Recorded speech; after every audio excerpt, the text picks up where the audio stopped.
حسین لبیک حسین لبیک حسین لبیک حسین لبیک حسین لبیک حسین لبیک حسین لبیک. اعوذ باللہ من الشیطان الرجیم. بسم اللہ الرحمن الرحیم. الحمد للہ رب العالمین والصلاة والسلام علی اشرف الانبیاء والمرسلین وخاتم النبیین سیدنا و مولانا ابی القاسم محمد.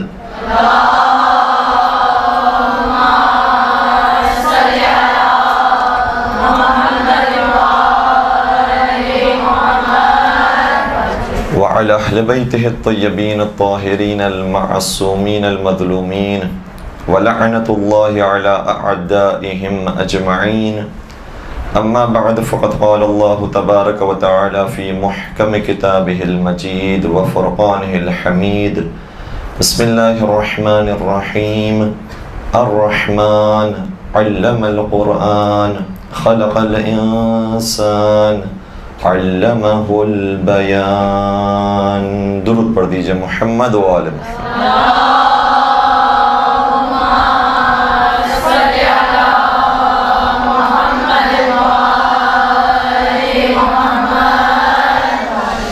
آج سے ایک نئے سیشن کا چونکہ آغاز ہوا ہے اور مجھے بتایا گیا ہے کہ کچھ نئی طالبات یہاں پر موجود ہیں اور انشاءاللہ پروردگار آپ تمام کی اور ہماری توفیقات میں اضافہ فرمائے اور سیرت محمد و آل محمد پر عمل پیرا ہونے کی توفیق نصیب فرمائے اور اس سیرت کو دنیا جہاں تک پہنچانے کی توفیق نصیب فرمائے.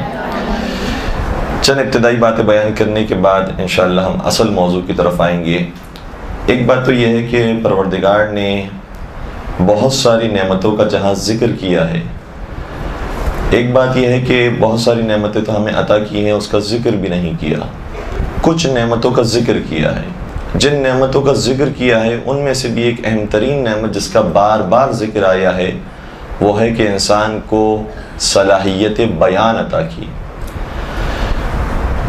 یہ اب میں جو جملہ کہنے جا رہا ہوں چونکہ ہمارا ایک مکمل موضوع ہوگا ذاکری کے اوپر، کہیں غلط فہمی سامعین اور ناظرین کے ذہنوں میں پیدا نہ ہو، اس لیے میں عرض کر رہا ہوں کہ ہمارے اور جو یہاں پر طالبات موجود ہیں ان کے درمیان ایک پردہ حائل ہوتا ہے، لہٰذا ہم اگر سر اٹھا کر بھی دیکھ رہے ہوتے ہیں تو اس کا ایک خاص مقصد ہوتا ہے تاکہ بات جو بھی اطراف میں موجود ہیں اور ناظرین ہیں ان تک بات صحیح طریقے سے منتقل ہو سکے.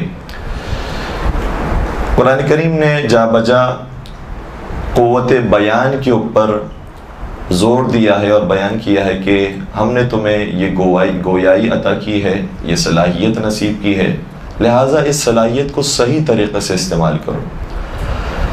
سورہ رحمان کے اندر جس کو میں نے تبرکاً آپ کی خدمت بیان کیا، ارشاد ہوتا ہے کہ الرحمن پروردگار رحمان ہے، علم القرآن جس نے قرآن کی تعلیم دی ہے، خلق الانسان انسان کو بنایا ہے، پیدا کیا ہے. اور یہ دو اہم باتوں کو بیان کرنے کے بعد کہ قرآن کی تعلیم دی، انسان کو پیدا کیا، اس کے بعد جس نعمت کا ذکر کیا ہے علمہ البیان، اور اس نے انسان کو بیان سکھایا، بیان کی تعلیم دی.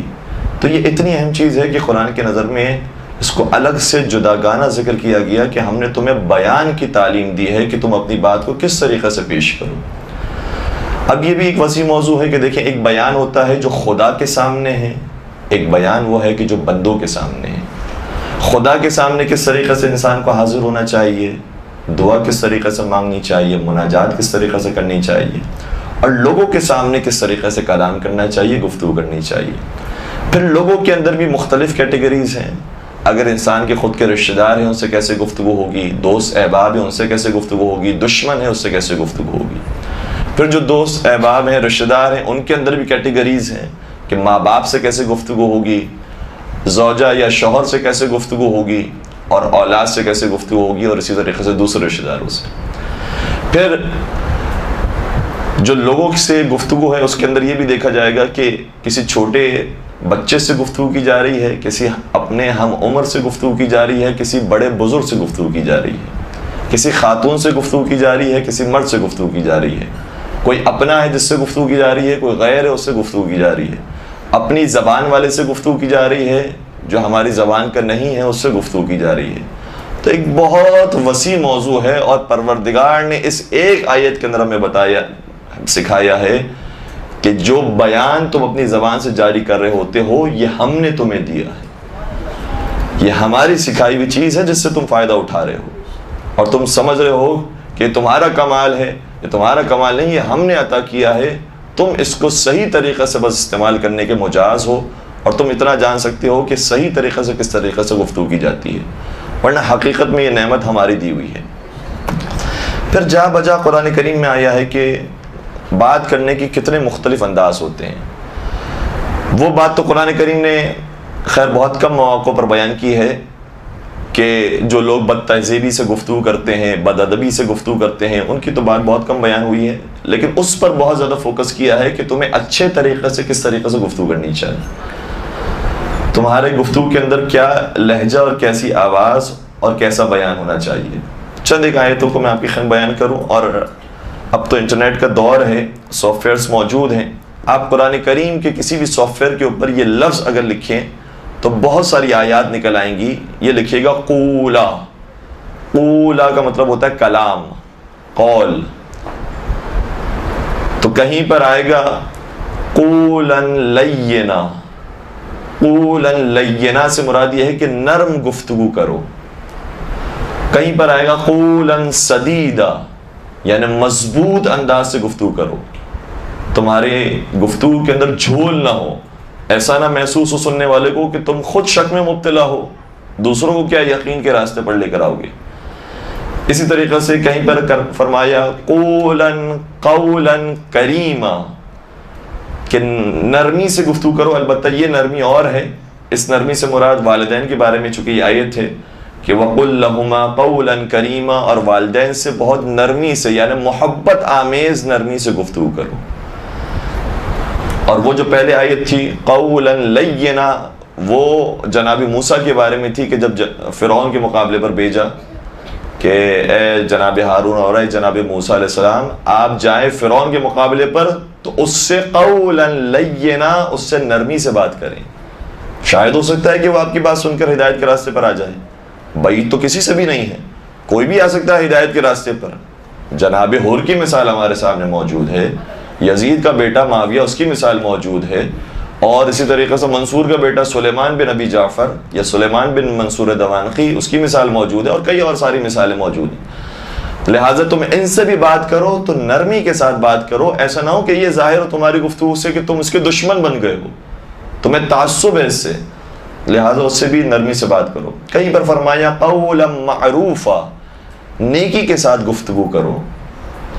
کہیں پر فرمایا قولا میسورا، اس کا مطلب بھی نرمی ہے، لیکن یہاں پر یہ ہے کہ چونکہ شاید ظاہراً بات یتیموں کے بارے میں ہے یا غریبوں کے بارے میں، مسکینوں کے بارے میں بات ہے، تو شاید وہاں پر ظاہراً یہ لفظ استعمال ہوتا ہے قولا میسورا، نرمی سے گفتگو کرو، یعنی ان پر رحم کھاؤ، ان سے نرمی سے بات کرو، اپنے آپ کو بڑا نہ سمجھو کہ خدا نے تمہیں دے دیا اس کو نہیں دیا ہے، تم سمجھ رہے ہو کہ تمہاری خود کی محنت ہے، تمہاری محنت نہیں ہے، خدا نے تمہارا بھی امتحان لیا ہے، اس کا بھی امتحان لیا ہے، لہذا اس سے نرمی سے بات کرو، رحم کھاؤ اس کے اوپر۔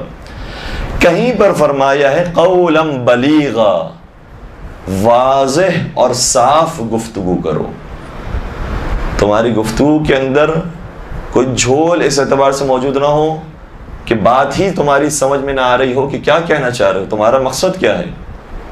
لہذا چند ایک آیات قرآن کریم میں اس حوالے سے ہیں، اور یہ تو میں نے بہت کم پیش کی ہیں، اس سے زیادہ آیات کلام اور قول اور گفتگو کے بارے میں موجود ہیں۔ تو یہ بات تو طے ہے کہ قوت بیان یہ ایک اہم ترین قوت ہے جو پروردگار نے ہم سب کو عطا کی ہے۔ بس اب جو ہمارا مقصد ہے یہاں پر آ کر پیغام محمد و آل محمد کو عام کرنے کا، اس کے اندر چونکہ ہماری ذمہ داری بڑھ جاتی ہے کہ ہمیں عام افراد سے گفتگو نہیں کرنی ہے، بلکہ ایک بہت بڑے مجمع سے اور مختلف قسم کے مجموعوں سے گفتگو کرنی ہے۔ تو اسی اعتبار سے ہماری سوچ بھی زیادہ وسیع ہونی چاہیے کہ ہم کس جگہ پر جا کر کیسی گفتگو کر رہے ہیں۔ اور جب مجمع زیادہ ہوتا ہے، افراد زیادہ ہوتے ہیں، تو اس کے اندر ہر طرح کی سوچ رکھنے والے، ہر طرح کا مزاج رکھنے والے، ہر طرح کی ذہنیت رکھنے والے، ہر طرح کی عمر کے لوگ موجود ہوتے ہیں۔ تو ایسی بات ہو کہ جس سے صحیح طریقے سے ان تک پیغام منتقل ہو سکے۔ چنانچہ اب جو ذاکری کی بات ہم شروع کرنے جا رہے ہیں، ایک بات تو یہ ہے کہ جتنی بھی باتیں، شاید یقیناً مجھ سے پہلے بہت سارے بزرگان آ کر یہاں پر باتیں بیان کر کے گئے، ہمارے سینئر حضرات ہیں اور ہم سے زیادہ تجربہ رکھتے ہیں، اور بہت زیادہ اہم باتیں آپ کی خدمت میں وہ بیان کر کے گئے ہوں گے۔ شاید ہمارے جو باتیں ہوں گی، آرائز ہوں گی، ان کی باتوں کے بعد اس کی کوئی حیثیت، اس کی کوئی وقت باقی نہیں رہے گی۔ لیکن اتنا عرض کریں گے کہ جتنے بھی لوگ یہاں پر آ کر بات بیان کر کے چلے جائیں اور ذاکری آپ کو سکھا کے چلے جائیں کہ دیکھیں ذاکری کے اندر ان نکات کو دیکھنا پڑتا ہے، اس کے بعد اچھا ذاکر بنتا ہے، اس میں کتابوں کو دیکھنا پڑتا ہے، علماء کو سننا پڑتا ہے، اس میں نوٹنگ کرنا پڑتی ہے، اس کے اندر فلاں کام ہوتا ہے، فلاں کام ہوتا ہے، فلاں کام ہوتا ہے، لیکچرز پر لیکچرز دیے جا رہے ہیں اور آپ سنتے جا رہے ہیں، اس کو نوٹ کرتے جا رہے ہیں، اس کا اس وقت تک کوئی فرق نہیں پڑے گا جب تک آپ خود اٹھ کر ممبر پر نہ بیٹھیں۔ بات پہنچ رہی ہے؟ یہ بالکل ایسے ہی ہے کہ جیسے کسی کو شوق تو ہے کہ ڈرائیونگ کرے، وہ کار چلائے، وہ اس سے لوگوں سے بات تو سن لے کہ یہ اسٹیئرنگ ہوتا ہے، یہ گیئر ہوتا ہے، اس طریقے سے پیڈلز ہوتے ہیں، یہ گاڑی چلتی ہے، ٹریفک کے اندر بڑی احتیاط کرنی ہوتی ہے، خالی ہو تو بہت تیز نہیں بھگانی ہوتی ہے، اور اتنے لیکچرز اس نے سن لیے ہیں، لیکن اب تک وہ گاڑی میں نہیں بیٹھا۔ تو 1000 لوگوں کی باتیں سن لے، لیکن گاڑی میں جب تک نہیں بیٹھے گا اس کو کیسے پتا چلے گا کہ چلتی کس طرح سے، اس کو چلائے کس طریقے سے جاتا ہے؟ اور جب چلانا شروع کرے گا تو پھر پتا چلے گا کتنے جھٹکے لے رہی ہے، بار بار رک رہی ہے، بار بار بند ہو رہی ہے، اس کو سٹارٹ کس طریقے سے کیا جائے گا، پھر چلایا جائے گا تو کس طریقے سے آہستہ سے تیزی کی طرف جاتے ہیں۔ یہ سارے اس وقت باتیں پتا چلیں گی جب خود تجربہ کرے۔ اب تک جو باتیں سنی ہیں اور جو ہم بھی بیان کریں گے وہ اپنا تجربہ ہوگا یا دوسرے بزرگان کا تجربہ ہوگا، لیکن جب تک آپ خود تجربہ نہیں کریں گے اس وقت تک کوئی فائدہ نہیں۔ اور یہ صرف اس چیز کی بات نہیں ہے، تقریباً تمام ہی چیزوں کے بارے میں یہی ہے۔ یعنی کبھی کبھار انسان ماہ محرم ہو، ماہ رمضان ہو یا سارا سال ہو، تقریریں سنتا رہتا ہے کہ اخلاق اچھے ہونے چاہیے، سچ بولنا چاہیے، دھوکہ نہیں دینا چاہیے، غیبت نہیں کرنی چاہیے، سنتا رہا، لیکن وہی مجلس اٹھنے کے بعد بد اخلاقی ہو۔ تو جب تک عمل کی طرف نہیں آئے گا، جب تک شروع نہیں کرے گا، اس وقت تک ان ساری باتوں کو سننے کو کوئی فرق نہیں پڑے گا۔ اس لیے سب سے پہلا مرحلہ یہ ہے کہ انسان ممبر پر آ جائے۔ سب سے پہلا مرحلہ یہ ہے کہ اپنی مجلس کو شروع کرے، چاہے چند افراد کے درمیان ہو، چاہے اپنے دوستوں کے درمیان ہو، لیکن ایک مرتبہ آ کر بیٹھے تو صحیح کہ کس طریقے سے خطبہ شروع کیا جاتا ہے، کس طریقے سے گفتگو کی جاتی ہے، کس طریقے سے مسائل بیان کیے جاتے ہیں۔ جب کچھ آ کر بیان کرے گا تو پھر آہستہ آہستہ غلطیاں آشکار ہوں گی کہ تمہارے غلطی کے اندر یہ اعراب کی غلطی تھی، یہ لفظ صحیح ادا نہیں ہوا، مخارج کی غلطی تھی، جو بیان کیا اس کے اندر تندی پائی جاتی تھی، بہت سختی سے بیان ہو رہا تھا، یا جو بیان ہوا ہے اس کے اندر وہ روایات کو بیان کر دیا ہے کہ جو آپ نے لوگوں سے سنی ہوئی ہے، یا ذاکرین سے کہنا چاہیے، البتہ ذاکرین بھی ہر طرح کے ہوتے ہیں، سنی ہوئی ہے اور آپ نے آ کر بیان کر دی جبکہ وہ کتابوں کے اندر موجود ہی نہیں ہے، یا اسی طریقے سے مصائب کے اندر آپ نے اس طرح کے اپنے خیالات کو بیان کر دیا۔ تو جب تک انسان ممبر پر نہیں آئے گا، کرسی پر نہیں بیٹھے گا، لوگوں کے سامنے نہیں بیٹھے گا، مجمع کو نہیں دیکھے گا، اس وقت تک ان سارے لیکچرز کا کوئی فائدہ نہیں ہوگا۔ یہاں پر کتنے افراد ایسے ہیں کہ جو کم از کم ایک مرتبہ مجلس پڑھ چکے ہیں، اور کتنے افراد ایسے جو کم از کم 10 مرتبہ ممبر پر آ چکے ہیں، 10 مرتبہ مجلس پڑھ چکے ہیں۔ ماشاءاللہ ایک اچھی تعداد ہے۔ خدا آپ کے حوصلوں کو بلند کرے، اور اپنے صحت و سلامتی کے لیے ایک درود پڑھ دیجئے، محمد و آل محمد۔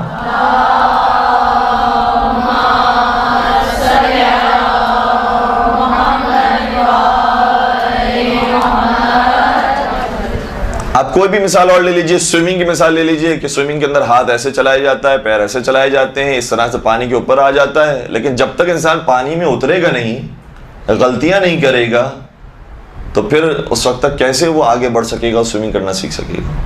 کوکنگ کی بات لے لیجئے، میں آپ کی مثال دے دوں، کہ سب کی ڈائریز اس نے پڑھ لی ہے کہ فلاں شیف کس طرح سے بناتی، فلاں شیف کس طرح سے بناتی، لیکن جب تک اپنے گھر کے مسالوں کو استعمال نہیں کریں گے تو پتہ کیسے چلے گا کہ جو کھانا خود نے تیار کیا ہے اس میں کتنا ذائقہ موجود ہے، کیا چیز زیادہ ہوگی، کیا چیز کم رہے گی.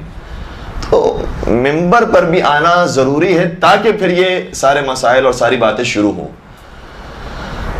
جب تک انسان ممبر پر نہیں آیا، میں کیا بڑے بڑے علماء آ کر آپ کے خدمت میں باتیں بیان کرتے رہے، انسان نوٹ کرتا رہے، کوئی تبدیلی واقع نہیں ہوگی. لیکن ایک مرتبہ ممبر پر آ جائیں، محسوس کر لیں کہ اس کا ماحول کیا ہوتا ہے، پھر آ کے بات سمجھ میں آئے گی کہ ہاں یہ جو بات بیان کر رہے ہیں، ہاں میرے ساتھ یہ پیش آیا تھا، مجھے اب اس طریقے سے عمل کرنا چاہیے. اچھا، ایک سوال وہ ہے، چونکہ تقریباً مجھے محسوس ہوا کہ آدھا مجمع وہ ہے کہ جو اب تک مجلسوں سے خطاب نہیں کیا ہے، اور ظاہر سی بات ہے کہ کچھ نئی طالبات موجود ہیں، لہٰذا انہوں نے اب تک ممبر پر زیب ممبر نہیں ہوئے ہیں. تو ایک سوال ہی پیدا ہوتا ہے کہ وہ کہتے ہیں کہ ہمارے پاس وہ اعتماد نہیں ہے، کانفیڈنس نہیں ہے، ہم کیسے ممبر پر آئیں، بڑے بڑے لوگ ہوتے ہیں، بڑی عمر کے ہوتے ہیں، وہ ہم سے زیادہ بہتر جانتے ہیں، ہم اتنے چھوٹے ہیں، کیسے آ کر ممبر باتیں بیان کریں، یا یہ کہ یہ ہمارے جاننے والے ہیں، یہ ہماری برائیاں کریں گے، جب ہم تقریر کر کے چلائیں گے مذاق اڑاتے ہیں، تو کیسے ہم ممبر پر آئیں، ہم ممبر پر اس طریقے سے نہیں آ سکتے. تو جب تک یہ انسان سوچتا رہے گا کہ لوگ کیا کہیں گے، لوگ میرا مذاق اڑائیں گے، لوگ برا بھلا کہیں گے، لوگ کہیں گے اتنی چھوٹی عمر میں آ گئے ہیں ہمیں سکھانے کے لیے، جب تک یہ سوچتا رہے گا انسان اس وقت تک ممبر پر آ ہی نہیں سکتا. یعنی یہ تو ہر چیز کا معاملہ ہے. سوئمنگ بھی انسان شروع نہ کرے، ڈرائیونگ بھی انسان شروع نہ کرے کہ لوگ ہنسیں گے. صرف ایک فرق یہ ہو جاتا ہے کہ ڈرائیونگ میں جو دیکھنے والے ہوتے ہیں وہ آس پاس کے 4 لوگ ہی ہوتے ہیں، اور مجمع جب ہوتا ہے ہماری خطابت کو سننے والا تو کم از کم 40 لوگ ہوتے ہیں، 10 لوگ ہوتے ہیں، 20 لوگ ہوتے ہیں ابتدا میں. لیکن یہ کہ جب تک یہ قدم نہیں رکھا جائے گا اس وقت تک کچھ نہیں ہو سکتا. اور میں حوصلہ بڑھانے کے لیے ایک مثال عرض کروں. اچھا، میرا مسئلہ یہ بھی ہے کہ مثالیں بہت ساری ہمارے پاس ہیں، اور بڑی بڑی شخصیات کی مثالیں ہیں، اور میں کس کس کا نام لوں، لیکن مجھے یہ محسوس ہو رہا ہے کہ میں بعض شخصیات کا اگر نام لوں گا تو خدا نخواستہ ان کے ذہن میں ان کے حوالے سے کوئی منفی تصور ذہن میں نہ آ جائے. لیکن یہ یاد رکھیے گا، بڑے بڑے بزرگان کے جو حتیٰ نشتر پاک کے ممبر پر آ چکے ہیں، نشتر پاک کے ممبروں سے انہوں نے اشروں کے اشرے پڑھے ہیں، بڑے بڑے ممبر پر آنے کے بعد اگر ان کی ابتدائی تقاریر کو دیکھا جاتا ہے کہ انہوں نے کیسے شروع کیا تھا، تو کہا جاتا ہے کہ یہ افراد وہ تھے کہ جو ممبر پر بیٹھتے ہی نہیں تھے، گھبراتے تھے، کہتے تھے ہم ممبر پر بیٹھ کے نہیں تقریر کر سکتے ہیں، ہم زمین پر ہی بیٹھ کے کچھ حلقے کے درمیان گفتگو کریں گے. ممبر پر بیٹھنے سے اتنا ڈرتے تھے. اور پھر وہ موقع آیا کہ وہ نشبہ کے ممبر پر اشروں کے اشرے پڑھ رہے ہیں. کچھ مثالیں ہمارے سامنے ہماری آنکھوں دیکھی مثال ہیں کہ جب وہ ابتدا کے اندر تقریر کیا کرتے تھے، اب وہ ماشاءاللہ لنڈن جا رہے ہیں، افریقہ جا رہے ہیں، دبئی مسقط جا رہے ہیں، شارجہ جا رہے ہیں، ہر جگہ تقریر کر رہے ہیں، یہاں پر اشروں کے اشرے پڑھ رہے ہیں.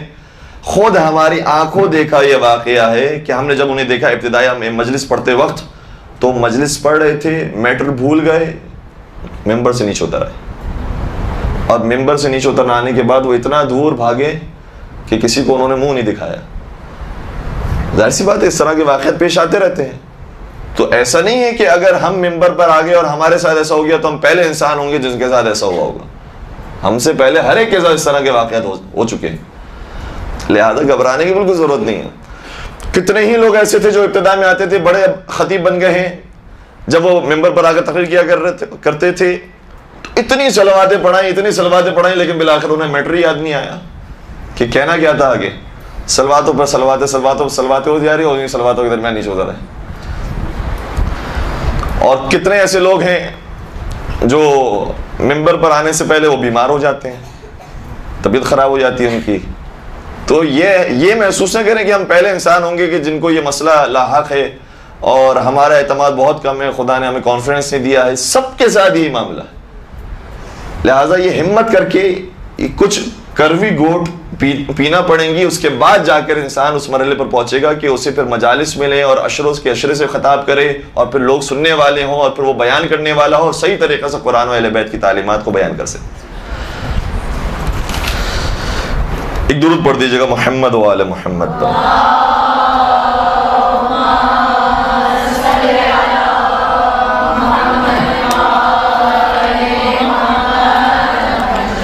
اچھا، دوسری بات یہ ہے کہ ہمارے پاس جو خطابت کے اندر میراث موجود ہے، یقین جانیے گا ایسی میراث کسی کے پاس نہیں۔ جتنے علماء نے، ہمارے بڑے بڑے بزرگان نے خطابت کی ہے اور تقریریں کی ہیں، وہ واقعاً فن پارہ ہیں۔ خود ہمارے جب ہم کبھی جاتے ہیں ٹی وی پر، اہل سنت افراد ہوتے ہیں، وہ مثال دیتے ہیں، کہتے ہیں کہ آپ کے یہاں اتنے بڑے بڑے خطیب ہیں، کبھی وہ کہتے ہیں کہ علامہ عرفان حیدر عابدی صاحب، ان سے بڑھ کر کس کی خطابت ہوگی؟ کبھی کہتے ہیں کہ علامہ طالب جوہری صاحب، ان سے بڑھ کر کس کی خطابت ہوگی؟ تو آپ تو ماشاءاللہ جب پیدا ہوتے ہیں تو خطیب ہوتے ہیں۔ تو لوگ یہ سمجھتے ہیں ہمارے بارے میں کہ حقیقت میں خطابت ہماری میراث ہے، اور یہ ہے بھی، صرف ایسا نہیں کہ علماء کی وجہ سے ہماری میراث ہے، بلکہ ہماری میراث چل رہی ہے صاحب منبر سلونی کے ذریعے۔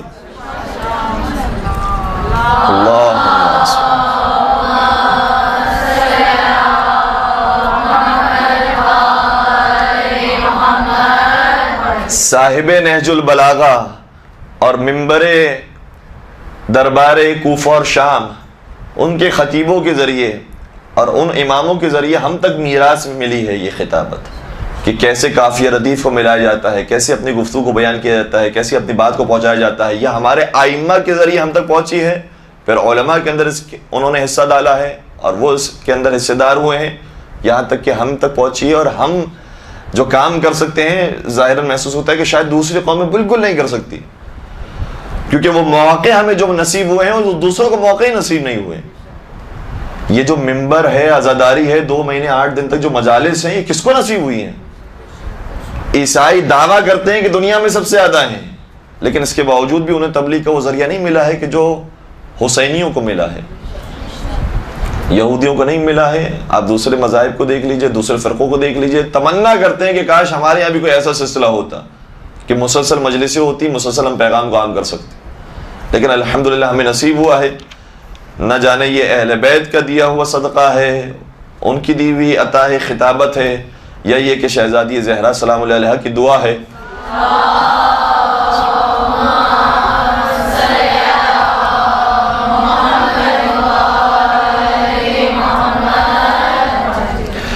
اور پھر یہ بھی ہے کہ جو دشمن ہمارے مقابلے پر ہے، وہ بھی بھرپور طریقے سے کوشش کر رہا ہے کہ ہماری اس عزاداری کو توڑیں، ہماری مجلسوں کو کم کریں، ہمارے ماتم کو کم کریں۔ تو ہمیں جب جواب دینا ہوگا تو اسی پلیٹ فارم سے دینا ہے، انہی ممبروں سے دینا ہے ہمیں جواب۔ اور اگر ہم اس ممبر پر نہیں آئے اور ہم نے مجلسوں سے خطاب نہیں کیا تو ایسا نہیں ہے کہ یہ جگہ خالی رہے گی، اس جگہ پر پھر غلط افراد آ کر بیٹھیں گے، جو صحیح تعلیمات نہیں رکھتے ہوں گے، وہ پھر آ کر بیٹھیں گے اور وہ اپنے خیالات بیان کریں گے، وہ اپنے دل کی باتیں بیان کریں گے، اور ایسی باتیں بیان کریں گے کہ پھر ان کی ویڈیوز بنیں گی اور اہل سنت کے درمیان مشہور ہوگی، اور کہیں گے دیکھیں یہ ہوتے ہیں ان کے ذاکر، یہ ہوتے ہیں ان کے افراد۔ تو اس طرح سے اہل منبر ہوتے ہیں جو آ کر باتیں بیان کرتے ہیں۔ تو اس لیے سب سے زیادہ بڑی ذمہ داری ہے کہ حوصلہ کر کے منبر پر آئیں اور ذمہ داری سمجھ کے کہ ایک بڑا کام ہے، یہ ہمیں جو میراث کے اندر ملا ہے اسے ادا کرنا ہے۔ اس لیے ہر ایک کوشش کر کے منبر پر آئے، اور ابھی میدان بہت خالی ہے۔ ہم مومنین کے حوالے سے بات کریں، مردوں کے حوالے سے بات کریں تو اس میں ایک بڑی گنجائش موجود ہے۔ کئی لوگ چاہتے ہیں کہ اپنے گھر پہ مجلس رکھیں، عزاخانوں میں مجلس رکھیں، لیکن صحیح افراد موجود نہیں ہیں۔ جو افراد صحیح موجود ہیں ان کے پاس اتنی مجالس ہوتی ہیں، وہ اتنے مصروف ہوتے ہیں کہ وقت نہیں ہے کہ وہ کہیں اور جا کر خطاب کر سکیں۔ تو اگر آپ جیسے افراد پیدا ہوں جو صحیح طریقے سے قرآن و اہل بیت کی تعلیمات رکھتے ہوں، ان کے لیے بہت میدان خالی ہے کہ وہ آئیں اور منبر پر آ کر صحیح طریقے سے پیغام محمد و آل محمد کو عام کریں۔ تو انشاءاللہ اب جو باتیں بیان ہوگی وہ باتیں ساری بیکار ہو جائیں گی جب تک کہ انسان نے خود عمل کر کے منبر پر آ کر نہیں بیٹھا۔ یہ سب سے بنیادی بات ہے، اور اس بارے میں بالکل گھبرانے کی ضرورت نہیں کہ میرے ساتھ کیا ہوگا، لوگ میرا مذاق اڑائیں گے، کہیں گے یہ عجیب و غریب گفتگو کر کے چلے گئی۔ کوئی فرق نہیں پڑتا، یہ کام کرنا پڑے گا، تب جا کر انسان کو آہستہ آہستہ آہستہ آہستہ مجلسیں ملیں گی اور اشرے ملیں گے، اور پھر وہ گفتگو کر سکے گا، اپنی بات کو پہنچا سکے گا۔ اب بڑے بڑے نام تو ہیں، لیکن میں نے اشاروں میں تو بات کہہ دی ہے کہ علامہ رشید ترابی صاحب ہوں، علامہ طالب جوہری صاحب ہوں، علامہ عرفان حیدر عابدی صاحب ہوں، علامہ شہنشاہ حسین نقوی صاحب ہوں، مولانا علی رضا رضوی صاحب ہوں، مولانا کمیل مہدوی صاحب ہوں، یہ جتنے بھی افراد ہیں سب انہی مراحل سے گزرے ہیں۔ ہم ابھی جب دیکھ رہے ہوتے ہیں تو انہیں نشر پاک کے ممبر پر دیکھتے ہیں، لیکن یہ نشر پاک کے ممبر پر آئے 20 سال کے بعد۔ جب 20 سال پہلے انہوں نے مجلس شروع کی تھی تو انہیں بولنے نہیں آتا تھا، آہستہ آہستہ انہیں بولنے آیا ہے، لوگوں نے بڑا مذاق اڑایا ہے ان کا، اور آہستہ آہستہ انہوں نے ساری تکلیفوں کو جھیلتے ہوئے، سارے مشکلات کو جھیلتے ہوئے، لوگوں کی باتوں کو نظر انداز کرتے ہوئے، اپنے مقصد کو دیکھتے ہوئے آگے بڑھتے رہے، مسلسل محنت کرتے رہے، یہاں تک کہ انہیں بہت بڑا مجمع نصیب ہوا، اور پھر بڑے مجمع سے آرام سے مخاطب ہو کر یہ خطاب کر رہے ہیں اور اپنی بات پہنچا رہے ہیں۔ تو سب سے پہلی بات تو یہ ہے۔ دوسری بات یہ ہے کہ اب دیکھیں خطابت کے اندر 2 حصے ہیں۔ جب انسان ممبر پر آتا ہے تو ممبر پر 2 چیزوں کا مجموعہ ہوتا ہے جو وہ پیش کر رہا ہوتا ہے۔ ایک چیز یہ ہے کہ جو اس نے علم حاصل کیا ہے اس کو ممبر پر ڈیلیور کر رہا ہوتا ہے۔ جو قرآن اس نے پڑھا ہے، قرآن سیکھا ہے، احادیث کو سیکھا ہے، واقعات کو پڑھا ہے، جو لوگوں کی باتوں کو سنا ہے اور اچھی حکمت آمیز باتیں ہیں، وہ آ کر اپنے علم کو بیان کر رہا ہوتا ہے۔ اور دوسرا حصہ ممبر پر آنے کے بعد یہ ہوتا ہے کہ وہ کس انداز سے اپنے علم کو بیان کر رہا ہے، جس کو ہم کہتے ہیں انداز خطابت کیا ہے۔ تو 2 چیزوں کا مجموعہ ہوتا ہے، ایک علم، ایک خطابت، اور یہ دونوں چیزیں بہت ضروری ہیں۔ بس اوقات لوگ حتیٰ خطیبوں سے ہم نے سنا ہے کہ جب اچھا سا نقطہ بیان کر رہے ہوتے ہیں تو کہتے ہیں میں کہ کوئی خطابت نہیں کر رہا، کہتے نہیں کہتے ہیں، یہ بھی خطابت ہوتی ہے۔ جو کہہ رہے ہوتے ہیں کہ میں کوئی خطابت نہیں کر رہا، یہ بھی خطابت ہے، اور خطابت نہیں کر رہا، کوئی خطابت بری چیز نہیں ہے۔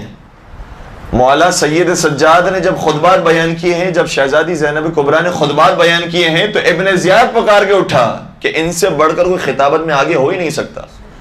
یہ گھرانہ ہی ایسا ہے کہ جس گھرانے سے فصاحت و بلاغت کے موتی ہمیشہ نکلتے رہے ہیں، لہذا ان سے بڑھ کر کوئی فصیح و بلیغ نہیں ہو سکتا، ان سے بڑھ کر کوئی اور خطیب اور ادیب نہیں ہو سکتا۔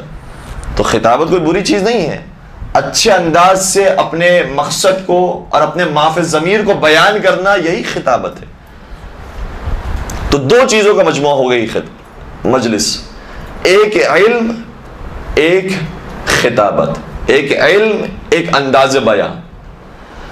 اب ان دونوں کے اوپر ہم تھوڑی سی گفتگو کرتے ہیں کہ انسان کو علم کہاں سے حاصل کرنا ہے، خطابت کیسے حاصل کرنی ہے۔ علم حاصل کرنے کا ایک منبع تو بہت آسان ہے، کون سا منبع ہے وہ؟ میرے ساتھ ہے نہیں؟ قرآن ہے، اور کون؟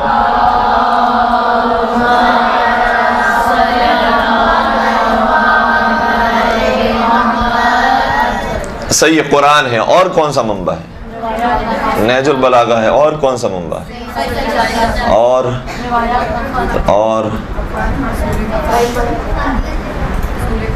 اصول کافی، اور یہ جتنی آپ لوگوں نے ساری چیزوں کے نام لیے، ساری کتابیں ہیں۔ نہیں، جتنی بھی آپ نے باتیں بیان کی ہیں، یعنی قرآن انسان کھول کے پڑھے گا، نہج البلاغہ کھول کے پڑھے گا، صحیفہ سجادہ کھول کے پڑھے گا، مفاتیح کھول کے پڑھے گا، توضیح المسائل کھول کے پڑھے گا، اصول کافی یا ملا یاز الفقی یا دیگر کتابیں، بحار الانوار، وسائل الشیعہ، سب کو کھول کے پڑھے گا۔ ایک منبع، اب محسوس کیجئے گا اس بات کو، جتنی کتابیں ہیں وہ علم ہمیں دے رہی ہوتی ہیں، تو ہم علم حاصل کر رہے ہوتے ہیں، وہ کتاب سے علم حاصل کر رہے ہوتے ہیں۔ یعنی یہ کاغذ کی صورت میں ایک مجموعہ میرے سامنے موجود ہے، میں اسے کھولتا ہوں، مسلسل روزانہ پڑھتا رہتا ہوں۔ کسی خاص موضوع پر گفتگو کرنا ہوتی ہے تو میں اسی کتاب کو کھولتا ہوں، اس میں سے موضوع تلاش کرتا ہوں، اور موضوع تلاش کرنے کے بعد کچھ اس کے ورق، اس کے صفحے پڑھتا ہوں، اور اس کے بعد جو علم حاصل ہوتا ہے اسے ممبر پر آ کے بیان کرتا ہوں۔ یہی ہے۔ تو ایک علم حاصل کرنے کا منبع یہ کاغذ کی بنی ہوئی کتاب ہے، یہ نوٹ فرمائیے گا۔ ایک علم حاصل کرنے کا منبع یہ کتاب ہے، چاہے وہ کتاب قرآن ہو، چاہے نہج البلاغہ ہو، چاہے دیگر معصومین کی کتابیں ہوں، چاہے روایات ہوں، چاہے علماء کے بیانات ہوں، یہ کتاب ہے جو کاغذ کی بنی ہوئی۔ لیکن اب دور بہت ترقی کر چکا ہے، اب لوگ صرف کتابوں سے علم حاصل نہیں کرتے ہیں، اب تو واٹس ایپ پر بھی علم حاصل کرتے ہیں۔ غلط تو نہیں کہہ رہا؟ اب تو فیس بک پر بھی علم حاصل کرتے ہیں۔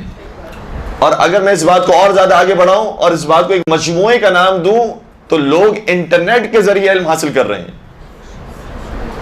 اور انٹرنیٹ کے ذریعے جو انسان علم حاصل کر رہا ہوتا ہے اس کے اندر بھی کتاب ہی کے حوالے ہوتے ہیں، کبھی کبھار کتاب ہی ہوتی ہے انٹرنیٹ پر موجود، لیکن وہ جو انسان علم حاصل کر رہا ہوتا ہے اس کا فائدہ یہ ہوتا ہے کہ بہت آسانی سے جو موضوع پڑھنا ہے اس موضوع کو سرچ کر سکتا ہے۔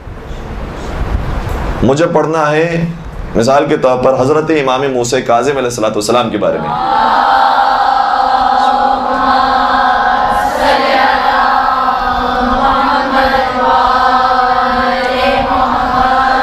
تو ایک طریقہ تو یہ ہے کہ میرے پاس لائبریری موجود ہو یا میں کسی لائبریری میں جاؤں، میرے پاس کچھ کتابیں موجود ہوں، میں ساری کتابوں میں دیکھوں حضرت امام موسیٰ کاظم کے بارے میں کہاں کیا کیا لکھا ہوا ہے، کتنی روایات ہیں، کتنے واقعات ہیں، انہوں نے کتنے مناظرے کیے ہیں، یہ سارے میں واقعات پڑھوں۔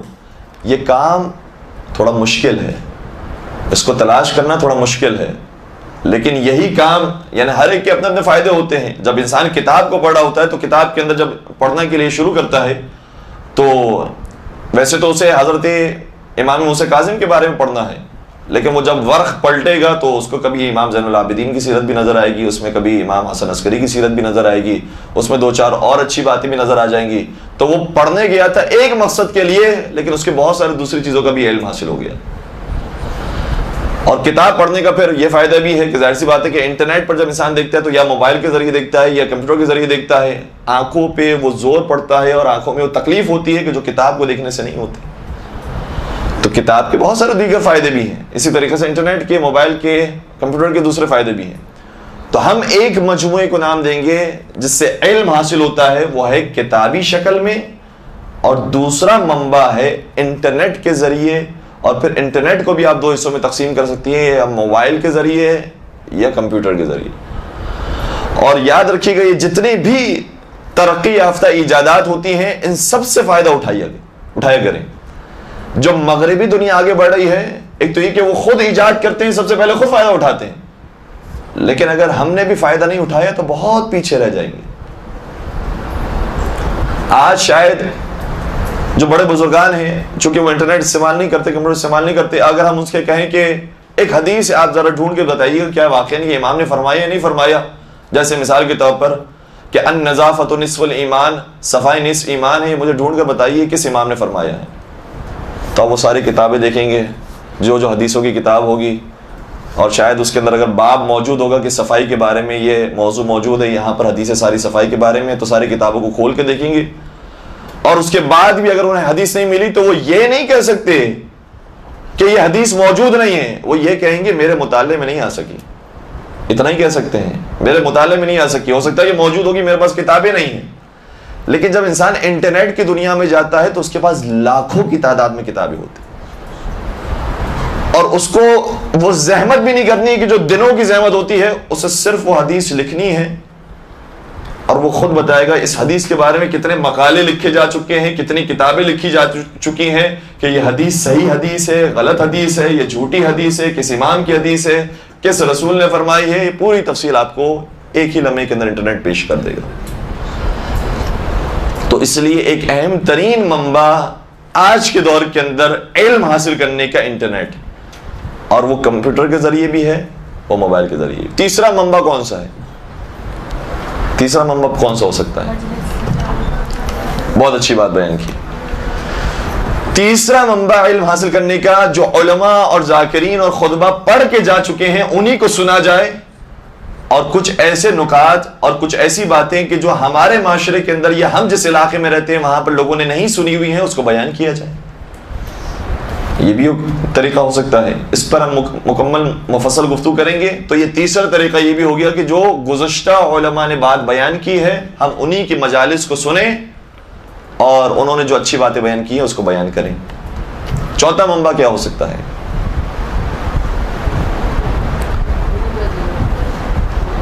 منبع ختم ہو گئے،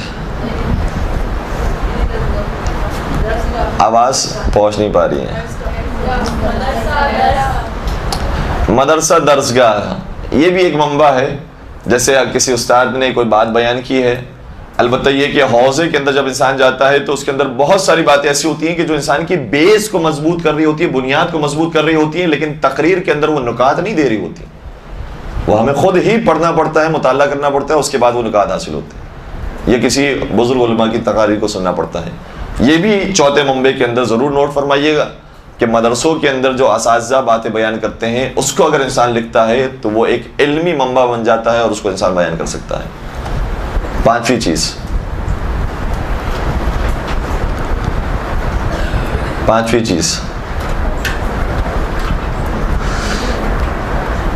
چیز یہ بھی آج کے دور کے اندر ہے۔ ایک ہے انٹرنیٹ کے ذریعے انسان علم کو حاصل کر رہا ہے، دوسری چیز ہے سافٹ ویئرز۔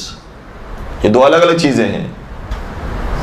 شاید مجھے بڑے لوگ حیرانگی سے دیکھ رہے ہوں گے کہ میں کیا بیان کر رہا ہوں، ایک انٹرنیٹ ایک سافٹ ویئر ہے، وہی تو چیز ہے، دونوں موبائل سے چلتی ہیں، دونوں کمپیوٹر سے چلتی ہیں، فرق کیا ہے؟ بہت فرق ہے۔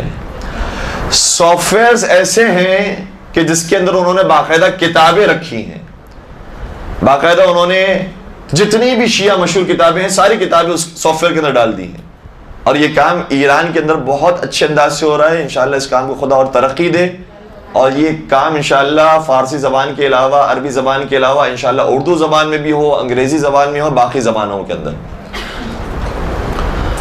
جتنی کتابیں مشہور کتابیں ہیں، تقریباً سمجھ لیجئے کہ 1000 کے قریب جو اہم ترین کتابیں ہیں، جو 1000 سال پہلے لکھی ہوئی کتابیں ہیں، جو ائمہ کے زمانے میں لکھی ہوئی کتابیں ہیں، ان سب کو انہوں نے سافٹ ویئرز کے اندر رکھ دیا ہے۔ اب اگر ہمیں انٹرنیٹ پر کوئی چیز سرچ کرنی ہے اور ہمیں پتہ چلتا ہے کہ انٹرنیٹ پر فلاں نے لکھا ہے کہ یہ امام صادق نے فرمایا ہے، ہم ایسے یقین نہیں کر سکتے انٹرنیٹ کی بات پر، کیونکہ ہو سکتا ہے انٹرنیٹ پر کسی نے اپنی مرضی سے لکھ دیا ہو کہ امام صادق نے فرمایا ہے، کیونکہ ہر چیز وہ سمجھتا ہے کہ امام صادق نے ہی فرمائی ہوتی ہے اور انہی کی روایتیں ہوتی ہیں۔ لیکن جب ہم اس سافٹ ویئر میں جا کر اسی عبارت کو سرچ کریں گے تو پتہ چلیں گے نہیں، امام صادق نہیں، امام علی کا یہ قول ہے، یہ تو امام علی نے فرمایا تھا، یہ امام صادق نے فرمایا تھا کہ میں نے اپنے آبا و اجداد سے سنا اور انہوں نے مولا علی سے سنا اور یہ بیان کیا۔ تو بات اس نے بھی صحیح لکھی ہے اور بات سافٹ ویئر کے اندر بھی صحیح نکلی ہے، لیکن سافٹ ویئر کا فائدہ یہ ہے کہ سافٹ ویئر کے اندر خود کتابیں موجود ہیں، کسی کا لکھا ہوا موجود نہیں ہے کہ کسی ایک عام شخص نے لکھ دیا کہ امام صادق نے یہ حدیث بیان کی ہے اور ہم نے دیکھ لیا کہ انٹرنیٹ پر آ گیا امام صادق نے فرمایا ہے لہذا بیان کر دو امام صادق نے فرمایا۔ خود کتاب کے اندر جب تک نہ دیکھیں تو اس طریقے سے یہ میں نے چند ایک مثالیں دی کہ جو موجودہ زمانے کے اندر جو ایجادات آ رہی ہیں اس سے بھرپور فائدہ اٹھائیے اپنی تقریر کو مضبوط بنانے کے اندر اور اپنے علمی منبع کو مضبوط بنانے کے اندر۔ تو ایک چیز یہ ہے کہ انسان اپنے علم کو مضبوط کرے، علمی منبع کو محسوس کرے کہ کون کون سے علمی منبع اس کے پاس موجود ہیں اور اس کے سہارے سے اپنی اچھی تقریر کو تیار کرے۔ ایک اور سوال یہ ہے کہ کتنا انسان کو مطالعہ کرنا چاہیے روزانہ؟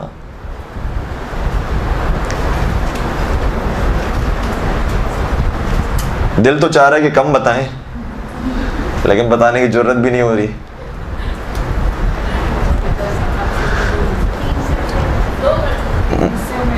دو گھنٹے 3 گھنٹے جتنی کیپیسٹی ہو، یہ سب سے اچھی بات ہے، باتیں ختم ہو گئی، جتنی کیپیسٹی ہو۔ حقیقت میں اگر انسان واقعا اچھا عالم بننا چاہتا ہے، اچھا خطیب بننا چاہتا ہے تو صبح شام مطالعہ کرے، جب موقع ملے کتاب کھول لے، جب موقع ملے کہیں نہ کہیں سے علم حاصل کرتا رہے، تھک جائے کتابیں پڑھ کے انٹرنیٹ پر آ جائے، تھک جائے انٹرنیٹ کو دیکھ کر موبائل پر آ جائے، جہاں سے اسے جو کچھ مل سکتا ہے پڑھتا رہے، مطالعہ کرتا رہے۔ کبھی یہ نہ سمجھے کہ میں نے یہ ٹارگٹ بنایا تھا، میں نے ایک مرتبہ قرآن کریم کا پورا ترجمہ پڑھنا ہے، ترجمہ پڑھ لیا بات ختم ہو گئی۔ ابھی بہت ساری اور کتابیں موجود ہیں، اور قرآن کریم تو ایسی کتاب ہے کہ ایک مرتبہ ترجمہ پڑھنا کافی نہیں ہے، بار بار اور مسلسل ترجمہ پڑھتے رہیں اور بار بار قرآن کریم کی تلاوت کرتے رہیں۔ یہ مسلسل ہمیں کوئی نہ کوئی نیا مطلب، کوئی نہ کوئی نیا نقطہ پیش کرتے رہے گی، ہماری ہدایت کرتے رہے گی۔ تو مسلسل پڑھتے رہنا، اور کتنا پڑھنا ایسے نہیں کہ جب مجھے موقع ملے گا میں سارے کام سے فارغ ہو جاؤں، اس کے بعد پھر مجھے آرام سے سکون سے جب بچے کوئی تنگ نہ کر رہے ہوں، سب جا چکے ہوں، سب سو چکے ہوں، اس وقت میں کتاب کھول کے پڑھوں اور کتاب پڑھتے پڑھتے مجھے بھی نیند آ جائے۔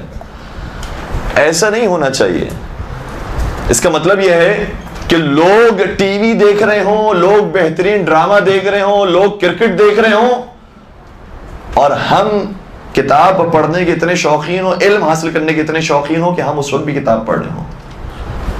اور ہیں ایسے افراد، یعنی ایک ہمارے استاد ہیں بہت بڑے خطیب ایران کے، ڈاکٹر رفیع ان کا نام ہے، ان کا باقاعدہ جملہ میں نے خود اپنے کانوں سنا، انہوں نے کہا کہ مجھے پسند ہے کہ لوگ مجھے زندان میں بند کر دیں اور صرف مجھے وہاں پر کتابیں دے دیں، میں بیٹھ کر بس کتابیں پڑھتا رہوں.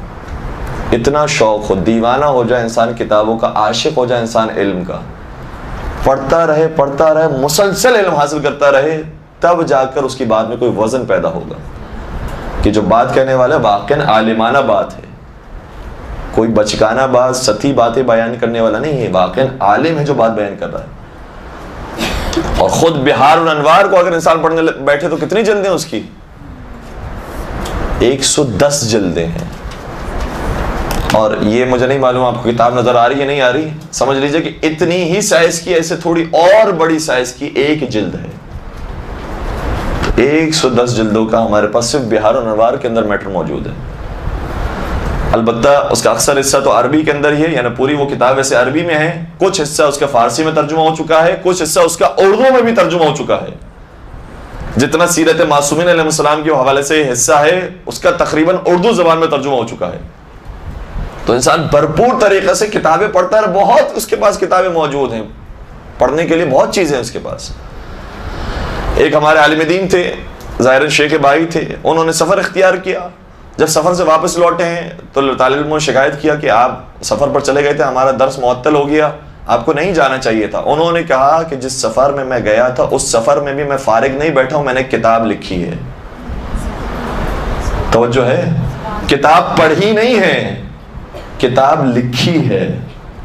انسان آرام دہ سفر بھی کرتا ہے. شیخ بھائی کا زمانہ تو ظاہراً جانوروں کے اوپر سفر کیا جاتا تھا، آج تو ایروپلین میں سفر ہو رہا ہوتا ہے.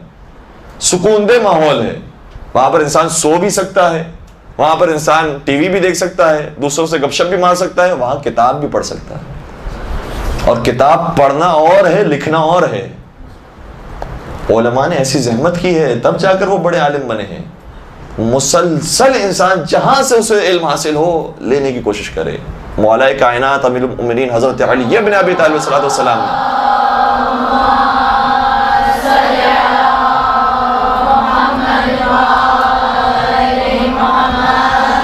کیا ارشاد فرمایا تھا اس موضوع کے تحت؟ فرمایا تھا الحکمت ضالۃ المؤمن، حکمت مومن کی گمشدہ میراث ہے. مومن کی یہ گمشدہ میراث ہے، گمشدہ چیز ہے. مومن کو یہ جہاں سے ملے وہاں سے حاصل کر لے، کیونکہ اس کی چیز سے گم ہو گئی ہے، جہاں سے ملے وہ لے لے. اور پھر اس کے اندر یہ بھی تفریق نہیں رکھیے گا کہ یہ فلاں اہل سنت ہے، فلاں اہل تشیع، فلاں انگریز ہے، مغربی ہے، کافر ہے، وہ غیر مسلم ہے، اس کی بات ہم نہیں سنیں گے، ہم سے مسلمانوں کی، شیعوں کی، مومنین کی باتیں سنیں گے. جہاں سے جتنی اچھی باتیں ملیں لیتے جائیے، لیتے جائیے، اپنے علم کو وسیع کرتے جائیے، اپنے ویژن کو بڑھاتے جائیے، تاکہ بات کے اندر وزن پیدا ہو، انسان کی بات ہلکی نہ ہو. اور واقعی جتنے ہمارے بڑے بزرگان ہیں، علامہ طالب جوہری صاحب ہیں، علامہ شہنشاہ حسین نقوی صاحب ہیں، اور دیگر جتنے بزرگان ہیں، سب نے زحمت اٹھائی ہے اور آج بھی وہ زحمت کرتے ہیں. حتیٰ کبھی کبھار ہم نے محسوس کیا ہے کہ وہ اپنے شاگردوں کو کہتے ہیں کہ تم کتابیں پڑھ کر آؤ اور ہمیں سکھاؤ، ہمیں پڑھاؤ، ہمیں ان میں سے نکات بتاؤ. تو شاگرد بھی ہو، کوئی چھوٹا بچہ بھی کوئی اچھی بات کہہ جائے تو اسے بھی نظر انداز نہ کریں، اس کی بات کی کیا حیثیت ہے. آپ عقل کے معیار پر پرکھیے کہ کیا واقعی اس نے کتنی اچھی بات کی ہے. تو بچہ ہو، کوئی ہمارے مذہب کا ہو نہ ہو، کوئی مرد ہو کوئی عورت ہو، کوئی فرق نہیں پڑتا، جہاں سے بھی اچھی بات ملے انسان لیتا جائے، اسے اپنے پاس محفوظ کرتا جائے. اب ایک دوسرا مسئلہ پیدا ہوتا ہے کہ محفوظ کیسے کیا جائے ان باتوں کو. تک تو نہیں رہے؟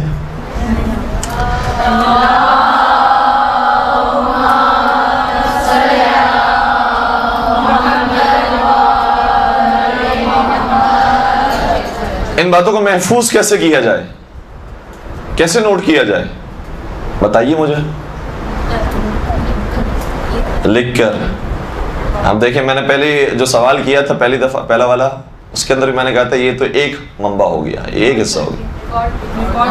ریکارڈ کر کے. اور کیا ہو سکتا ہے؟ ذہن نشین رکھ کے. اور کیا ہو سکتا ہے؟ دیکھیں ابھی دوبارہ سے مجھے وہی درس دہرانا پڑے گا. جو جدید آلات ہیں اس سے استفادہ کریں. آپ نے جتنی نکات کو اپنے کتاب کے اندر ایک ڈائری کے اندر لکھا ہوگا اتنے ہی تقریباً نکات کمپیوٹر پر بھی لکھے ہونے چاہیے، اتنی ہی معلومات آپ کی کمپیوٹر پر بھی ہونی چاہیے۔ اور کتاب پر، اب چلیں ہم کتاب سے بات شروع کرتے ہیں۔ ایک میں نے ڈائری بنا لی اور مجھے اس ڈائری کے اندر اچھے نکات کو، اچھی باتوں کو نوٹ کرنا ہے۔ میں کیسے نوٹ کروں؟ دیکھیں سوال یہ پیدا ہوتا ہے کہ جو اچھی بات ہے وہ کہاں سے حاصل ہوئی ہے؟ کتاب سے حاصل ہوئی ہے، کسی عالم کی تقریر سے حاصل ہوئی ہے، انٹرنیٹ سے حاصل ہوئی ہے، موبائل سے حاصل ہوئی ہے، کہاں سے حاصل ہوئی ہے؟ اگر ویسے ہی میں نے کسی عالم کی تقریر کو سنا تو ظاہر سی بات ہے عالم کی تقریر کے اندر اس نے 1 گھنٹے کی تقریر کی ہے، اس کے اندر 5 نکات ایسے ہیں جو مجھے بہت اچھے لگے۔ اب 5 نکات کو مجھے محفوظ کرنا ہے، تو اگر میں نے عالم کی تقریر کو محفوظ کرنا ہے تو پھر میں ریکارڈنگ کر کے محفوظ نہیں کروں گا کہ وہ تو ویسے ہی ریکارڈڈ ہے، پھر دوبارہ جب مجھے ریکارڈنگ ہی سننی ہے تو وہ پہلی ریکارڈنگ ہی کافی ہے۔ اس لیے اس کے 1 گھنٹے کی تقریر کو جو اس کے اندر 5 اچھے نکات تھے اسے صرف 1 صفحے پر یا آدھے صفحے پر لکھوں گا، جتنا شارٹ کر کے اور جتنی اہم باتیں ہو سکتی ہے وہ میں 1 صفحے پر لکھ لوں گا۔ اور وہ 1 صفحہ بھی ایسا نہ ہو کہ آج 1 صفحہ موجود ہے، کل وہ پتہ نہیں وہ کسی روٹی کے اندر استعمال ہو گیا اور کسی سالن کے اندر استعمال ہو گیا اور وہ غائب ہو گیا۔ ایک باقاعدہ ڈائری موجود ہو، باقاعدہ کاپی موجود ہو کہ جس کے اندر میں نے مسلسل نکات کو لکھنا ہے، جہاں جہاں سے مجھے اچھی باتیں ملے وہ ان نکات کو لکھنا ہے۔ اور ان نکات کو بھی جو لکھنا ہے وہ ایسے نہیں کہ میں نے مثال کے طور پر علامہ تعالی جلال صاحب کی میں نے تقریر سنی، ان کی تقریر کے اندر 10 اچھے نکات تھے، ان کو میں نے ایک ساتھ لکھ دیا۔ اب ہو سکتا ہے کہ کوئی نقطہ وہ ہو کہ جو عزاداری کے بارے میں ہو، کوئی نقطہ وہ ہو کہ جو مولا علی کے بارے میں ہو، کوئی نقطہ وہ ہو جو مولا حسین کے بارے میں ہو، کوئی نقطہ ہو کہ جو اہل سنت کے بارے میں ہو۔ مختلف موضوعات پر انہوں نے نکات دیے ہیں۔ اب جب مجھے گفتگو کرنی ہے تو مجھے عزاداری کے اوپر گفتگو کرنی ہے۔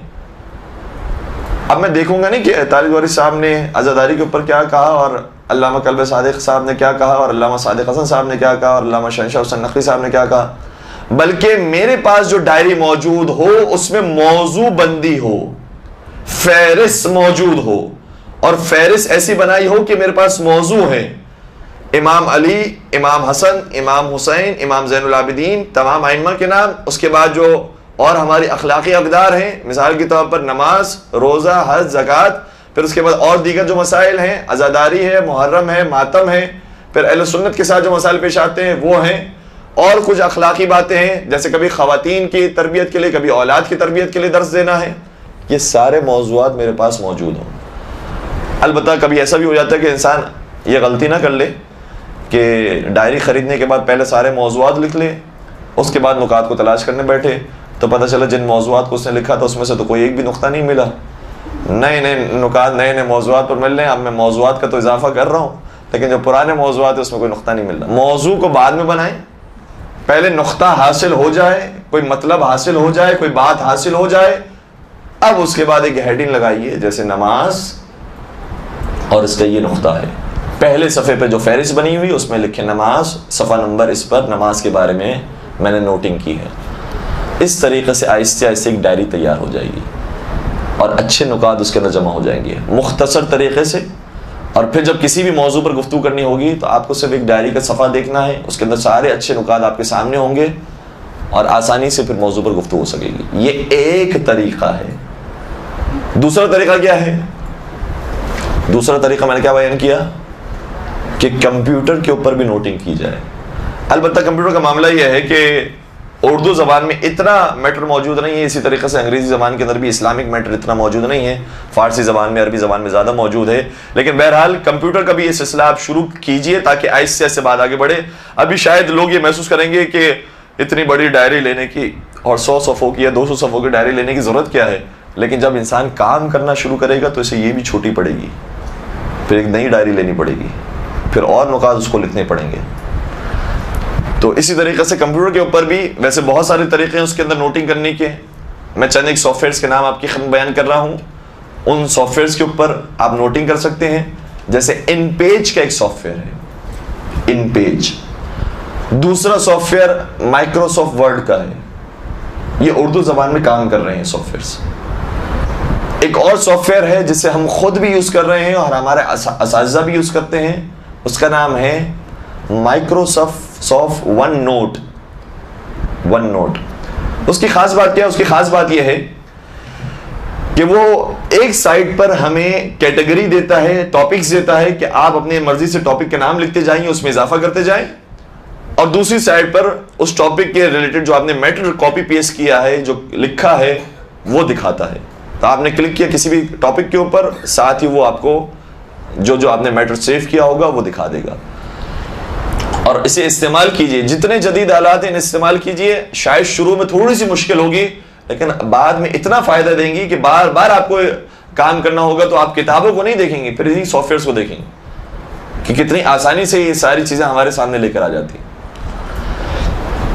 تو دو بنیادی طریقے ہو گئے، ایک کتابوں کے ڈائریز کے اوپر نوٹ کرنا، اور دوسرا طریقہ یہ ہے کہ کمپیوٹر کے اوپر نوٹ کرنا. جو بعض اور طریقہ بیان کیے کہ جیسے ذہن میں لکھ لینا، یہ ذہن میں لکھا ہوا جو ہے وہ کبھی کبھار تو بچپن کی جو بات ہوتی ہے وہ ہے بھی، روایت کا بھی جملہ ہے کہ جیسے پتھر پر لکھ دیا ہو ایسا ہوتا ہے. لیکن جیسے جیسے انسان کی عمر بڑھتی جاتی ہے بہت ساری چیزیں وہ انسان بھول جاتا ہے. تو کوئی اچھی بات ویسے تو لگ رہا ہوتا ہے کہ میں کبھی بھول ہی نہیں سکتا، ہمیشہ یاد رہے گی، یہ واقعہ ہمیشہ یاد رہے گا. لیکن 2 ہفتے 3 ہفتے گزرتے ہیں، پھر اپنی تقریر کے اندر وہ بات شامل کرنی ہوتی ہے تو یاد ہی نہیں رہتا کہ کس کا نام تھا، کیسے کون سے شہر میں داخل ہوا، اور کتنے اس نے درہم دیے، کتنے دینار دیے، سب بھول جاتا ہے. اس لیے اپنے ذہن پر اتنا بھروسہ نہیں کیجیے گا جتنا لکھائی پر بھروسہ کیجیے گا. اور یہ ائمہ کی دی بھی ہمیں سیرت بیان فرمایا ہے ائمہ نے کہ ہماری احادیث کو اپنی کتابوں میں لکھا کرو. پیغمبر اکرم حضرت محمد مصطفیٰ صلی اللہ علیہ وآلہ وسلم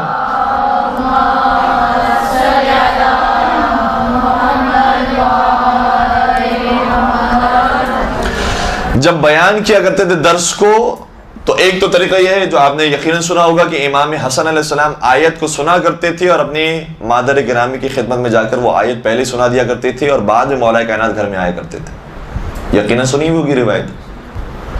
دوسرا جو طریقہ، اور بہت سارے افراد اس طریقے سے عمل کیا کرتے تھے کہ ان کے پاس کاپیاں موجود نہیں تھی، کاغذ موجود نہیں تھا، وہ درخت کی چھال پر، اپنے نالین پر، کسی جانور کی کھال پر لکھ لیا کرتے تھے. اور چونکہ اس زمانے میں ظاہر سی بات ہے کہ درخت کی چھال بھی ہر ایک کے پاس موجود نہیں ہوتی تھی، یا اتنے غریب ہوتے تھے کہ ہر ایک اتنی چھالیں اور اتنے صفحے نہیں خرید سکتا تھا. لہٰذا اسے پورا دن پڑھتے رہتے تھے، ایک دوسرے کو سناتے رہتے تھے، مباحثہ کرتے رہتے تھے، اور پھر اگلا دن جب پیغمبر اکرم درس دیتے تھے تو اسے مٹا کر دوبارہ اس کے اوپر نئی بات لکھتے تھے. زحمتیں اٹھائی ہیں لوگوں نے.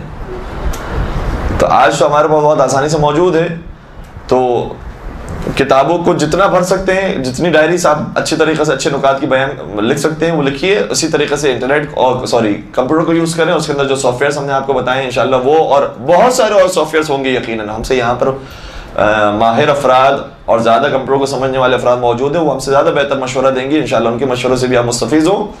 اسی طریقے سے بعض لوگ ایسے ہیں کہ جو موبائل پر بھی سیو کر رہے ہیں، یعنی ہم بھی ابھی اس لیول پر نہیں آئے. جو آنے والے نئے افراد ہیں وہ حتیٰ موبائل کے اوپر اچھے نکات کو، ان کے پاس سافٹ ویئرس موجود ہیں، اس کو نوٹ کرتے ہیں اور مختصر نقطے کو چند ہی کلمات کے اندر وہ نوٹ کر کے ذہن نشین رکھ لیتے ہیں، اور اس کے بعد کہیں پر بھی گفتگو کرنی ہوتی ہے آسانی سے سرچ کر کے موبائل ہی کو دیکھ کر وہ تقریر بیان کر سکتے ہیں. موبائل کے اندر بھی ایسے سافٹ ویئرس موجود ہیں، البتہ میرے پاس معلومات نہیں ہے کہ وہ کون سے سافٹ ویئرس ہیں. لہٰذا موبائل کے اوپر بھی اگر نوٹنگ کی جائے تو وہ اور بھی آسان ہو جائے گا، کیونکہ موبائل انسان کے ہمیشہ ساتھ رہے گا. کہیں پر بھی کوئی اچھی بات پڑھی، حتیٰ اور یہ اس کے اوپر کتاب لکھی گئی ہے، شاید تعجب ہوگا آپ کو، گاڑیوں کے پیچھے جو کبھی کبھار اچھے اچھے جملے لکھے ہوتے ہیں، رکشہ کے پیچھے اچھے اچھے جملے لکھے ہوتے ہیں، اس پر کتابیں لکھی ہیں لوگوں نے. کتاب لکھی 100 صفحے کی، کچھ صفحوں کی، کہ جو اچھی باتیں کہیں پر لکھی ہوئی انہوں نے دیکھی اور دل پہ لگنے والی بات ہے، عقل میں آنے والی بات ہے، اس کو نوٹ کیا اور موضوع بندی کی ہے. تو چلتے پھرتے انسان کو کہیں نہ کہیں سے علم حاصل ہو رہا ہے. لکھتے جائے، نوٹ کرتا جائے، اس کو موضوع بناتا جائے. اور موضوع بندی بہت ضروری ہے. ایسا نہ ہو کہ وہ لکھا ہوا میٹر ہے، بکھرا ہوا ہے، اب جب دوبارہ تقریر کرنی ہے تو اب سمجھ نہیں آ رہا کہ کون سے صفحے کو میں دیکھوں اور کون سے صفحے کو نہیں دیکھوں. ہر صفحے کو دیکھ کے انسان تھک گیا اور پھر بھی تقریر تیار نہیں ہوئی. موضوع بندی بہت ضروری ہے. فہرست بنائیں، اور جس موضوع کے تحت وہ نقطہ آیا ہے، مطلب آیا ہے، اس مطلب کو لکھیں. تو اس طریقے سے نوٹنگ کی جائے گی. ایک بات جو ہم نے کہی تھی کہ ہم انشاءاللہ اس کے اوپر تھوڑی سی گفتگو کریں گے، وہ یہ ہے کہ علماء کی مجالس سے کتنا فائدہ اٹھانا چاہیے، اور علماء کی مجالس کو سننا چاہیے، ان سے نکات کو لینا چاہیے، نہیں لینا چاہیے. آپ کیا کہتے ہیں؟ آپ کے کیا خیال ہے؟ بات بالکل ٹھیک ہے کہ علماء کرام کی مجالس کو سننا چاہیے، ان سے مطلب کو حاصل کرنا چاہیے، لیکن کبھی کبھار لوگ اس کے اندر تھوڑا سا افراط سے کام لیتے ہیں. لوگ کہتے ہیں کہ جیسا مطلب اور جن الفاظ کے ساتھ مطلب مثال کے طور پر علامہ طالب جوہری صاحب نے بیان کیا ہے، ان کو ویسے ہی ایز اٹ از کاپی کر کے بیان کر دیں. ایسا نہیں ہونا چاہیے. ایک علامہ عقیل غربی صاحب نے بڑی خوبصورت مثال دی. انہوں نے کہا کہ جب ہم نے خطابت کو شروع کیا تھا تو ہمارے جو اساتذہ تھے وہ کہتے تھے کہ بیٹا اچھا خطیب اگر تم نے بننا ہے نا تو فلاں جو خطیب ہے اس کو کاپی کرو. جو اس زمانے میں ہوں گے بڑے خطیب، جب علامہ عقیل غربی صاحب نے خطابت شروع کی ہوگی، کہ وہ جیسے پڑھتے ہیں آپ ویسے ہی اسے پڑھیں، وہ جیسے ہاتھوں کے اشارہ کرتے ہیں آپ ویسے ہی ہاتھوں کے اشارہ کریں، جیسے ان کا بیان ہوتا ہے آپ ویسے بیان کریں. آپ اپنی طرف سے کوئی نقطہ شامل کرنے کی کوشش نہیں کریں، آپ اپنا مطلب کوئی بیان کرنے کی کوشش نہیں کریں. اس موقع پر یہ علامہ عقیل غربی صاحب کے جملے، انہوں نے کہا کہ گویا ہمارے اساتذہ ہمیں یہ کہتے تھے کہ جو خود کا ضمیر ہے اسے مارو، جو خود کی خودی ہے اسے مارو، اور جو دوسرے کی خودی موجود ہے وہ تمہارے اپنے اندر لے کر آ جاؤ. یہ ممکن نہیں ہے. ہر انسان کو خدا نے الگ الگ طریقے سے پیدا کیا. ہر انسان کا مزاج الگ ہے، ہر انسان کا ذوق الگ ہے، ہر انسان کا انداز بیان الگ ہے، ہر انسان کے سوچنے کا طریقہ الگ ہے. اس لیے یہ کام انسان کبھی نہ کرے، اور جو مشورے دیتا ہے وہ مشورے وہ ان کے اپنے پاس رہیں، کہ جو تمہارا انداز ہے اسے چھوڑ دو. علامہ طالب جوہری صاحب کی یقیناً ان کا بہت احترام ہے، لیکن ان کو بھی جب ممبر ملا تھا تو انہوں نے علامہ رشید ترابی کو کاپی نہیں کیا ہے میرے ساتھ. علامہ رشید ترابی کی جگہ پر علامہ طالب جوہری صاحب آئے ہیں، لیکن علامہ رشید ترابی کا انداز اور تھا، علامہ طالب جوہری صاحب کا انداز اور ہے. انہی کی جگہ پر علامہ شہنشاہ نقوی صاحب آئے ہیں، علامہ شہنشاہ نقوی صاحب کا انداز اور ہے، علامہ طالب جوہری صاحب کا انداز اور ہے. اور آپ دیگر اور بڑے بڑے خطبہ کو دیکھ لیجئے، ہر ایک اپنے اعتبار سے سب سے بڑا خطیب ہے. صادق حسن صاحب کوئی چھوٹے خطیب نہیں، بہت بڑے خطیب ہیں، خود اپنے اعتبار سے وہ طالب جوہری کے مقام پر ہیں، لیکن ان کا انداز بالکل مختلف ہے، طالب جوہری صاحب کا انداز بالکل مختلف ہے. کلوِ صادق صاحب کا انداز بہت الگ ہے، وہ بھی اپنے اعتبار سے طالب جوہری صاحب کے مقام پر ہیں، ان کا انداز بالکل مختلف ہے. علامہ عقیل غربی صاحب کا انداز بالکل مختلف ہے. تو یہی خوبصورتی ہے کہ انسان اپنی خودی کو باقی رکھے، اپنے انداز کو باقی رکھے، اپنے سلیقے کو باقی رکھے، اپنے آپ کو باقی رکھے، اور جس سے اچھا استفادہ کیا ہے اس کے اچھے استفادے کو، اس کے اچھے علم کو اپنی زبان اور اپنے انداز سے بیان کرے. اور یہی بڑے بڑے خطبہ کا طریقہ ہے. جتنے نئے آنے والے افراد ہیں وہ بھی یقیناً اب وہ ہم سے زیادہ بہتر جانتے ہیں، وہ بھی اسی وقت کامیاب ہیں کہ جب وہ اپنے ہی انداز کو باقی رکھیں. جس نے اپنے انداز کو چھوڑنے کی کوشش کی، توڑنے کی کوشش کی، وہ ناکام ہو جائے گا، کیونکہ خدا نے اسے اپنی فطرت دی ہے، اپنا ایک انداز دیا ہے، کسی کو کاپی نہیں کر سکتا. البتہ اس کے اندر ایک اور نقطہ ہے جو میں بیان کرنا چاہوں گا، وہ یہ ہے کہ ابتدائی طور پر جس نے اب تک تقریر شروع نہ کی ہو اور وہ سہارا لینا چاہے تو یقیناً بڑے بزرگان کی ایز اٹ از کاپی کر کر شروع کی کچھ تقریریں کر سکتا ہے، اور اسے کرنی چاہیے، تاکہ اسے الفاظ ملے، اسے انداز ملے، اسے تھوڑی سی زبان ملے اور تھوڑا انداز اس کا کھل سکے. اس کے بعد جب وہ خود خطابت آہستہ آہستہ کرنا جب شروع ہو جائے تو پھر وہ جو جس خطیب کو وہ اچھا مانتا ہے اور جس کو اس نے کاپی کیا ہے اس کو چھوڑ سکتا ہے اور پھر اپنے انداز کو جاری رکھ سکتا ہے. لیکن ابتدا کے اندر اگر کسی خطیب کو کاپی کرنا چاہیں تو اس کے اندر کوئی مذائقہ نہیں ہے، کرنا چاہیے. وہ افراد کے جو بالخصوص تھوڑا سا خطابت ان کے لیے نئی چیز ہے، اگر وہ کسی اچھے بڑے خطیب کو، اور کسی بھی خطیب کو، ضروری نہیں ہے کہ طالب جوہری صاحب ہی کو ہم سنیں، آپ کو جو خطیب پسند ہے، آپ کو کلب صادق صاحب پسند ہے آپ ان کی تقریر کو سنیں، آپ کو عقیل غربی صاحب پسند ہے آپ ان کی تقریر کو سنیں، آپ کو علی رضا رضوی صاحب پسند ہے آپ ان کی تقریر کو سنیں، کوئی بھی آپ کو پسند ہے آپ ان کی تقریر کو ایز اٹ از کاپی کریں، ان کے الفاظ کو باقاعدہ لکھیں اور انہی الفاظ کو دہرائیں، انہی الفاظ کو پیش کر دیں. ابتدا کی مجالس کے اندر یہ بھی کافی ہوتا ہے. ممبر پر آنا ضروری ہے چاہے کسی بھی طریقے سے ممبر پر آئے، آہستہ آہستہ پھر جب ممبر پر آنے کے بعد انسان میں حوصلہ، کانفیڈنس زیادہ بڑھتا جائے گا تو پھر دوسروں کے انداز کو چھوڑ کر اپنے انداز پر آ سکتا ہے۔ ایک درود پڑھ دیجئے محمد و آل محمد۔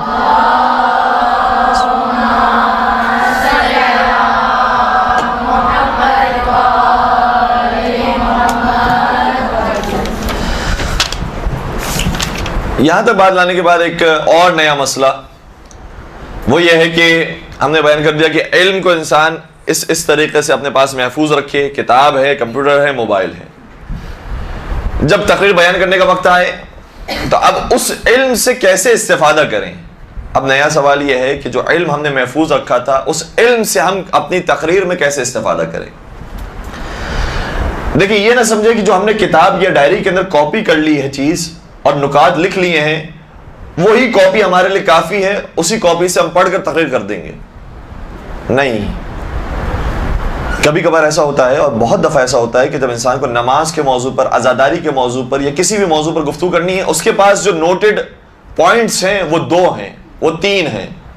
اب 3 پوائنٹ سے تو تقریر تیار نہیں ہوگی، کچھ بات ہو، کوئی واقعہ ہو، کوئی حدیث ہو، کوئی روایت ہو، مثالیں ہوں، اس کے بعد جا کر بات بیان ہو سکتی ہیں۔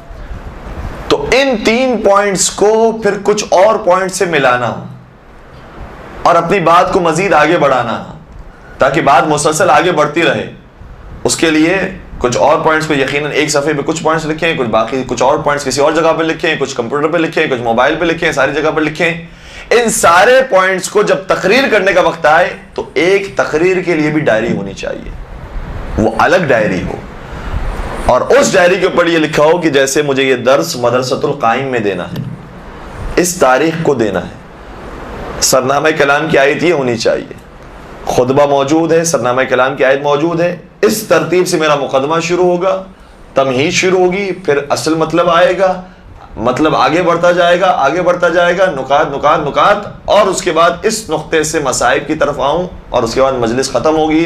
پھر دعا کے اندر مجھے کون کون سی دعائیں کروانی ہیں، کس طریقے سے دعا کے جملوں کو ادا کرنا ہے، اور مجمع کس طرح کا ہے، کس طرح کی مجھے گفتگو کرنی ہے، اس کے لیے باقاعدہ ایک الگ کتاب ہونی چاہیے کہ جس کے اندر صرف مجلس اور تقریر کو نوٹ کیا ہو۔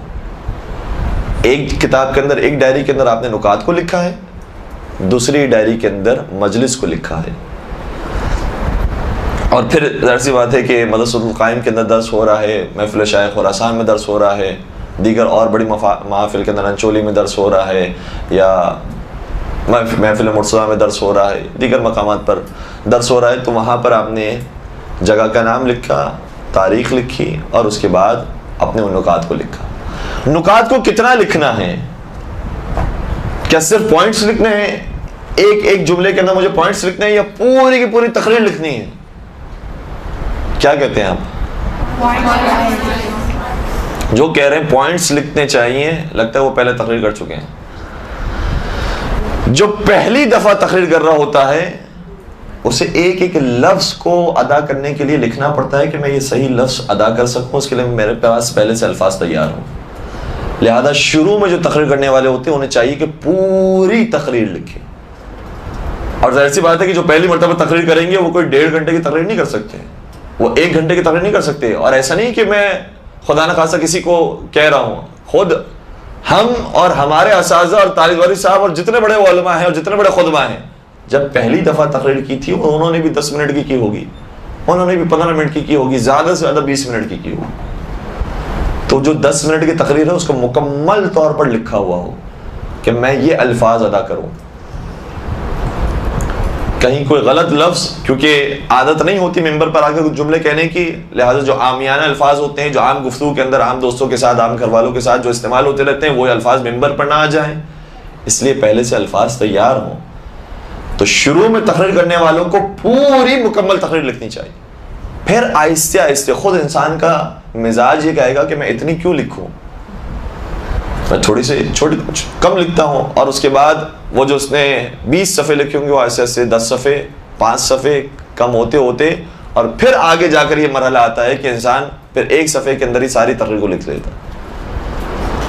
اور کبھی کبھار ایسا بھی ہوتا ہے کہ آگے جا کر بھی انسان اسی روش کو اختیار کرتا ہے، اور یہ کوئی اس میں برائی کی بات نہیں ہے، ہر ایک کا مزاج الگ الگ ہوتا ہے، کسی کا حافظہ تیز ہوتا ہے وہ ایک جملے کے اندر اور ایک پوائنٹ کے اندر ہی سمجھ جاتا ہے کہ مجھے کیا بیان کرنا ہے، اور کسی کو پورا لکھنا پڑتا ہے. ہر ایک کا مزاج الگ الگ ہے. تو لکھنے میں کوئی قباحت نہیں ہے، بالکل کنجوسی نہیں کیجیے گا لکھنے میں، اور جتنے صفوں کو استعمال کرنا ہے صفوں کو استعمال کرتے جائیے. یہ میراث ہے جو آپ محفوظ رکھ رہے ہیں اور بعد میں بہت کام آنے والی ہیں چیزیں. اور پھر اس بارے میں بھی ہر ایک کا الگ الگ مزاج ہوتا ہے. دیکھیں کچھ لوگ ایسے ہوتے ہیں جب مجلس کا وقت آتا ہے تو کہتے ہیں مجھ سے بالکل بات نہیں کرو. گھر والوں کو کہتے ہیں مجھ سے بالکل بات نہیں کی جائے. گھر میں الگ کمرے کے اندر بٹھا دیا جاتا ہے سارے گھر والوں کو باہر. مکمل طور پر کانسنٹریشن کے ساتھ، توجہ کے ساتھ وہ تقریر اپنی سوچ رہے ہیں، لکھ رہے ہیں، تیار کر رہے ہیں. اور کچھ کا مزاج ایسے ہوتا ہے کہ آخری موقع پر بھی گپے مار رہے ہیں، گفتگو کر رہے ہیں اور کھانے میں مصروف ہیں، اور اس کے بعد انہیں ممبر پہ بٹھا دیا، ممبر پہ بیٹھ کے تقریر کر لیتے ہیں. یہ الگ الگ مزاج کی بات ہے. اس میں یہ نہیں کہا جا سکتا کہ وہ چھوٹا خطیب ہے وہ بڑا خطیب ہے. مزاج اس کا ایسا ہے، اس کو خدا نے وہ صلاحیت دی ہے، اس کو یہ صلاحیت دی ہے. اور انسان کی ذمہ داری یہ بنتی ہے کہ جب ممبر پر آئے تو کوئی بھی غلط بات بیان نہ کرے. اصل ذمہ داری یہ ہے. اس ذمہ داری کو نبھانے کے لیے کبھی بہت وقت لگانا پڑتا ہے، بہت زحمت اٹھانا پڑتی ہے، کچھ معاملات کو، کچھ لذتوں کو چھوڑنا پڑتا ہے، اور کبھی کسی کے لیے یہ مسئلہ نہیں ہوتا، لہٰذا وہ اپنے سارے کام کاج بھی کر رہا ہوتا ہے اور تقریر اچھے سی ممبر پر آ کے کرتا ہے پورے اعتماد کے ساتھ اور ذمہ داری کے ساتھ، کوئی غلط بات بیان نہیں کرتا.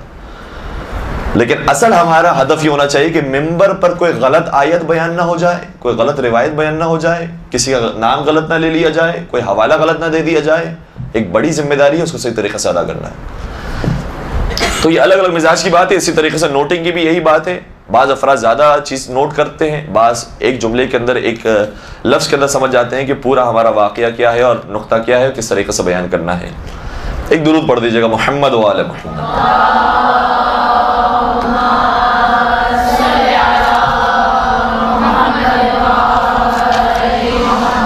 وقت ہمارے پاس بہت کم رہ گیا، چند ایک باتوں کو بس میں جلدی جلدی بیان کر رہا ہوں. ایک اور بات یہ ہے کہ جب انسان تقریر کو لکھتا ہے، جو ایک الگ ڈائری اس کے لیے ہے، تقریر کی مجلس کی ڈائری لی ہے، اس کو لکھتا ہے، تو اس کے اندر کچھ چیزیں ایسی ہوتی ہیں کہ جو بار بار اسے پیش کرنی پڑتی ہیں. اچھا کچھ لوگ تو ایسے ہیں کہ جو ریپیٹڈ بہت زیادہ پڑھتے رہتے ہیں، اور اگر ریپیٹڈ کوئی پڑھ بھی رہا ہے لیکن وہ بات صحیح کہہ رہا ہے تو پھر بھی بہتر ہے وہ ان افراد سے کہ جو غلط بات کرتے ہیں اور ہمیشہ نئی بات آ کر کرتے ہیں. وہ نئی بات کے چکر میں ہمیشہ نئی باتیں اور ایسی باتیں کہتے ہیں کہ جو اصل کتاب میں موجود نہیں ہیں. لیکن یہ کہ انسان کو کوشش یہ کرنی چاہیے کہ نیا سے نیا میٹر اور نیا سے نئی معلومات لوگوں تک پہنچائے. لیکن کچھ چیزیں ایسی ہوتی ہیں جو کبھی کہنا نہیں ہوتی، کبھی پرانی نہیں ہوتی، اسے بار بار استعمال کرنا پڑتا ہے. وہ کیا ہے؟ وہ ایک قرآن کریم کی آیات ہے. قرآن کریم کی آیات کو جتنا حفظ انسان کر سکتا ہے کرے، کیونکہ اسے بار بار اسے پیش کرنا پڑے گا.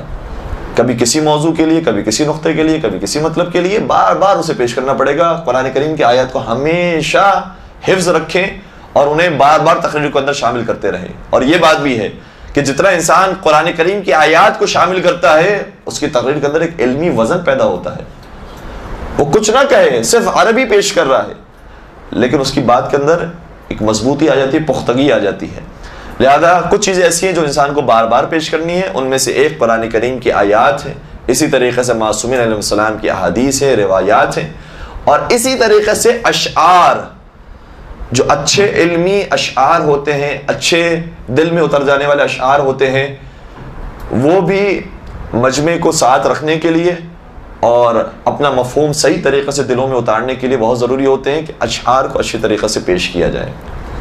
تو کچھ چیزیں ایسی ہوتی ہیں جو کبھی پرانی نہیں ہوتی، بار بار اسے ریپیٹ کیا جائے تو اس کے اندر کوئی مذائقہ نہیں ہوتا، ہمیشہ اس کی تازگی باقی رہتی ہے. اس کے بعد ایک بات یہ ہے کہ یہ تو ابھی ہم نے کچھ بنیادی باتیں ابتدائی طور پر بیان کر دی. کچھ باتیں ایسی ہیں کہ جو تھوڑا سا آگے جانے کے بعد انسان کو ضرورت پڑتی ہے اس کی. وہ یہ ہے کہ ہمیشہ اپنے ساتھ کسی اچھے دوست کو، کسی گائیڈر کو ضرور رکھیں. کچھ ایسے یہاں پر گھرانے موجود ہوں گے کہ جن کے شاید والدہ کوئی ذاکرہ ہوں، والد کوئی عالم ہوں، کوئی ذاکر ہوں، خطیب ہوں. لیکن جو ایسے گھرانے ہوتے ہیں بڑے خوش قسمت ہوتے ہیں، ان کے پاس ہمیشہ ایک گائیڈر موجود ہوتا ہے، گائیڈنس کرنے والا.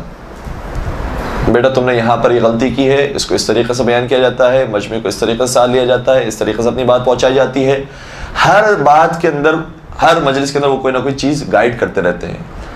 لیکن اگر نہیں بھی ہے کسی کے پاس تو اپنی ہی گیدرنگ کے اندر حتیٰ جو شاگرد ہیں ان سے بھی مشورے لے سکتے ہیں, جو اساتذہ ہیں ان سے بھی مشورے لے سکتے ہیں کہ کیا محسوس کرتے ہیں کہ کیا بہتری آ سکتی ہے ہماری گفتگو کے اندر. مشورے لے سکتے ہیں انسان. البتہ محسوس کرنا چاہیے کہ مجھے مشورے کس سے لینے ہیں. ہر ایک سے بھی انسان نہ لینے لگے کہ پتہ چلے کہ مولانا کو خود اپنے اوپر کوئی اعتماد ہی نہیں ہے, کہ ہر ایک سے پوچھتے رہنے کہ آپ کو میری مجلس کیسے لگی اور میری مجلس کیسے بہتر ہو سکتی ہے, اور میری مجلس کے بارے میں کیا فرماتے ہیں, میری مجلس میں نقص کیا ہے, ضعف کیا ہے. وہ افراد کے جو تھوڑی سی قابلیت رکھتے ہیں, جو ہمارے مزاج کو سمجھتے ہیں, ہماری تقریر کو سمجھتے ہیں, آتے رہتے ہیں ہمارے ساتھ, ہماری مجلسوں کو سنتے رہتے ہیں کہ مجلسیں کیسے بہتر ہو سکتی ہے. اور اسی طریقے سے انسان جو دوسرے خطبہ کی مجلسیں سن رہا ہے ان سے مدد حاصل کرتا ہے کہ دیکھیں انہوں نے یہی مطلب بیان کیا لیکن کتنی خوبصورتی کے ساتھ بیان کیا. دیکھیں ایسا اتفاق بہت ہوگا جب انشاءاللہ آپ مجالس شروع کریں گے. ایک واقعہ ہے کہ جو ہم نے بیان کیا بعین ہی یہی واقعہ مولانا یا علامہ ذیشان جوادی صاحب نے بیان کیا, یہی واقعہ بعین ہی صادق حسن صاحب نے بیان کیا, یہی واقعہ بعین ہی جہان علی شاہ کاظمی صاحب نے بیان کیا. انہوں نے جب بیان کیا تو مجمع ہل گیا, ایک اثر پیدا ہوا, لوگ واقعا نماز شب کی طرف آ گئے. اور جب ہم نے بیان کیا لوگ سننے والے نہیں تھے, پتہ ہی نہیں چلا کہ واقعہ ختم ہو گیا. تو کس طریقے سے جو کتاب کے اندر بات ہم نے پڑھی اس کو بیان کس طریقے سے کیا جاتا ہے, یہ پھر یہ بڑے بزرگان کی تقاریر سن کے بھی اندازہ ہوگا کہ ہمیں کس طریقے سے اپنی بات کو پیش کیا جاتا ہے. اور گائیڈنس کے لیے اگر کوئی بھائی بہن, ماں باپ, گھر والے, دوست, احباب جو بہت قریب کے ہوتے ہیں, اگر وہ کوئی بات کہیں یا ان سے نہ بھی پوچھی جائے, کبھی کبھار وہ خود بھی بات کہتے ہیں کہ آپ نے بہت ریپیٹیشن شروع کر دی, آپ نے اشعار بہت آج زیادہ سنا دی ہے, آپ نے آج ایسی اتنی آیتیں سنا دی, لوگ تھک گئے. تو وہ خود جو مشورے دے رہے ہوتے ہیں ان کی بات بھی انسان توجہ سے سنے کہ اس کا مطلب ہے کہ ہاں واقعا میں نے آج ایسی چیز کی ہے, لوگ محسوس کر رہے ہیں. آبزرویشن انسان کی بہت اچھی ہونی چاہیے. اس کو ایک کلمے کے اندر یہی کہہ سکتے ہیں, آبزرویشن انسان کی بہت اچھی ہونی چاہیے. اور آبزرویشن کی چونکہ بات آئی ہے, چند ایک باتیں اور بیان کریں.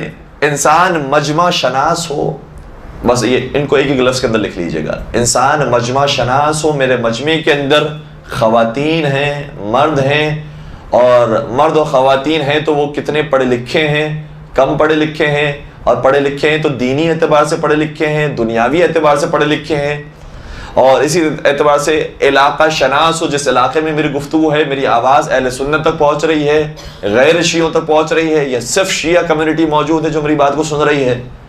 وہ افراد موجود ہیں کہ جن کے سامنے پہلے فضائل تولا تورا بہت بیان ہو چکا ہے, یا وہ افراد موجود ہیں کہ جو اخلاقیات بھی بیان ان کے سامنے ہو چکی ہیں, اصلاحی باتیں بیان ہو چکی ہیں. مجمع کو انسان آبزرو کرنے والا ہو, مجمع شناس ہو, علاقہ شناس ہو. اسی طریقے سے مناسبت شناس ہو, کس مناسبت پر گفتگو ہو رہی ہے. آج ذاکری کے اوپر گفتگو تھی, میں نے کہا کہ چونکہ محرم کے ایام ہے کیوں نہ امام حسین پر گفتگو کر لی جائے. تو لوگ موجود ہیں یہاں پر ذاکری کی باتیں سننے کے لیے. امام حسین کے صحیح فضائل ہیں, اس پہ کوئی انکار نہیں ہے, لیکن جس لیے مجمع آیا ہے, جس مناسبت کو دیکھتے ہوئے مجمع آیا ہے وہ اور ہے. انسان مناسبت شناس ہو. ایصال ثواب کی مجلس ہے, شب جمعہ کی مجلس ہے, کسی کی ولادت کی مجلس ہے, کسی کی شہادت کی مجلس ہے, کوئی عید کی مجلس ہے, کوئی نکاح کا پروگرام ہے, کوئی جشن کا پروگرام ہے, اسی مناسبت سے گفتگو ہو. اور اسی طریقے سے وقت شناس ہو. اور یہ وقت شناس میرے لیے لکھا ہے میں نے کہ جتنا وقت دیا گیا ہے اسی وقت پر انسان گفتگو کو مکمل کرنے والا ہو. کبھی 1.5 گھنٹہ دیا جاتا ہے گفتگو کرنے کے لیے, کبھی 1 گھنٹہ دیا جاتا ہے گفتگو کرنے کے لیے, کبھی آدھا گھنٹہ دیا جاتا ہے, کبھی 15 منٹ دی جاتی ہے, کبھی 13 منٹ دی جاتی ہے. یہ میں مذاق نہیں کر رہا ہوں, اور یہ میں بہت بڑی محفل کی بات کر رہا ہوں. اس محفل کے اندر ہر شب جمعہ جب مجلس ہوتی ہے تو خطیب کو 15 منٹ نہیں دی جاتی, 13 منٹ دی جاتی. آپ 13 منٹ کے اندر تقریر ختم کیجیے گا. تو اگر کسی نے اچھا 15 منٹ تک تو گنجائش ہو جاتی ہے, 16 منٹ پہ تقریر ختم کی تو آئندہ اسے نہیں بلاتے.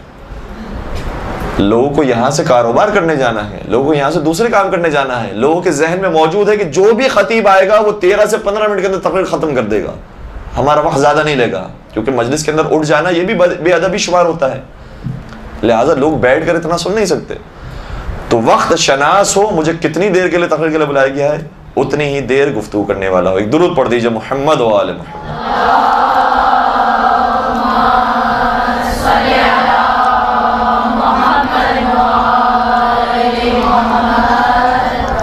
اگر کوئی کسی کا سوال ہو مختصر انداز میں ہم کوشش کریں گے جواب دے سکیں۔ آغا صاحب، جب ہم علماء کی مجالس جی تو اگر ہم ان کو مجالس میں بیان کرتے ہیں، جی جی اگر کوئی پوچھے کہ یہ کہاں سے ہوتے ہیں تو ہم ان کا حوالہ لے سکتے ہیں، اور کیا یہ صحیح ہے کہ ہم ان کی مجالس کو بیان کرتے ہیں؟ جی، سوال یہ کیا گیا ہے کہ اگر ہم کسی عالم دین کی تقریر سنیں اور ان کی بات کو اپنے تقریر میں بیان کریں تو کیا پھر ان کا حوالہ دینا ہمارے لیے جائز ہے، صحیح ہے؟ تو ایک تو اس کا شرعی پہلو نکلتا ہے کہ ہمارے لیے کام کرنا جائز ہے یا ناجائز ہے، حرام ہے یا حلال ہے۔ تو مراجعین سے جب یہ سوال کیا گیا تو مراجعین نے فرمایا کہ بالکل جائز ہے، سوائے یہ کہ انسان کو یقین ہو کہ اس نے جھوٹ کہا ہے، سوائے یہ کہ انسان کو یقین ہو کہ اس نے کوئی جعلی بات، کوئی جھوٹی بات، کوئی گھڑی ہوئی حدیث اس نے اپنی مرضی سے بیان کی ہے۔ جب تک یقین ہو جائے تو پھر اس کے بعد تو بیان نہیں ہو سکتی۔ لیکن انسان کو پتہ ہے ایک معتبر شخص ہے جو بیان کرتا ہے، عام طور پر کتابیں دیکھ کر ہی بیان کرتا ہے، اس نے بیان کی، یقیناً کوئی نہ کوئی کتاب دیکھی ہوگی تو بیان کر سکتے ہیں، اور یقیناً اس کے بعد جب کوئی سوال کرے گا کہ آپ نے کہاں سے بیان کیا تو پھر ہمیں بیان کرنا چاہیے کہ مثال کے طور پر ہم نے طالب جوہری صاحب کی تقریر میں سنا تھا، ہم نے صادق حسن صاحب کی تقریر میں سنا تھا، ہم نے مولانا جان شاہ قادری صاحب کی تقریر میں سنا تھا، شاہ جوادی صاحب کی تقریر میں سنا تھا، نقن صاحب کی تقریر میں سنا تھا، اس لیے ہم نے یہ بات بیان کی ہے۔ لیکن بہرحال مضبوطی تو اسی وقت آتی ہے انسان کے اندر، پختگی اسی وقت آتی ہے کہ جب خود کتاب سے دیکھ کر انسان بات بیان کرنے والا ہو۔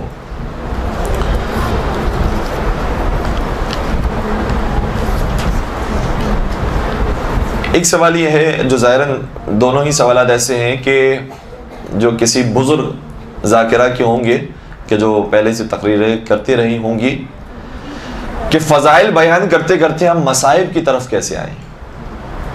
دیکھیں بہت ساری چیزیں تقریر کے اندر ایسی ہے کہ جو ہمارے ذوق، ہمارے مزاج پر ڈیپینڈ کرتی ہے۔ ایک زمانہ تھا، یا ایک زمانہ ہی نہیں کہنا چاہیے، کہنا چاہیے کہ کبھی کبھار لوگ اس طرح سے مشورہ دیتے ہیں کہ دیکھیں وہ جس طریقے سے مصائب کو جوڑتے ہیں اور وہ جس طریقے سے فضائل سے مصائب کی طرف آتے ہیں اس طریقے سے آنا چاہیے۔ اچھا، وہ اگر اس طریقے سے آتے ہیں تو ان کے پاس ملکہ موجود ہے، ان کے پاس یہ صلاحیت موجود ہے، ہمارے پاس یہ صلاحیت نہیں ہے، تو کیا ہم پھر مصائب کی طرف نہیں آ سکتے؟ ہم پھر مصائب بیان نہ کریں؟ خود انسان اپنے تھوڑا سا ویژن کو ہی بڑھائے گا تو محسوس کرے گا کہ بڑے بڑے بزرگان ایسے ہیں کہ کبھی کبھار کوئی ربط مصائب نہیں ہوتا، انہوں نے اپنے فضائل کو مکمل کیا، اپنی بات کو مکمل کیا اور کہا کہ بس عزیزو آپ یہاں پر آئے تھے، مثال کے طور پر آج 7 محرم کی تاریخ ہے، فرض کیجئے 8 محرم کی تاریخ ہے، حضرت عباس علمدار غازی عباس سقائے سکینہ باب الحوائج علمدار کربلا باب الحسین کے مصائب کے لیے، اور آپ نے پھر مصائب کو شروع کر دیا۔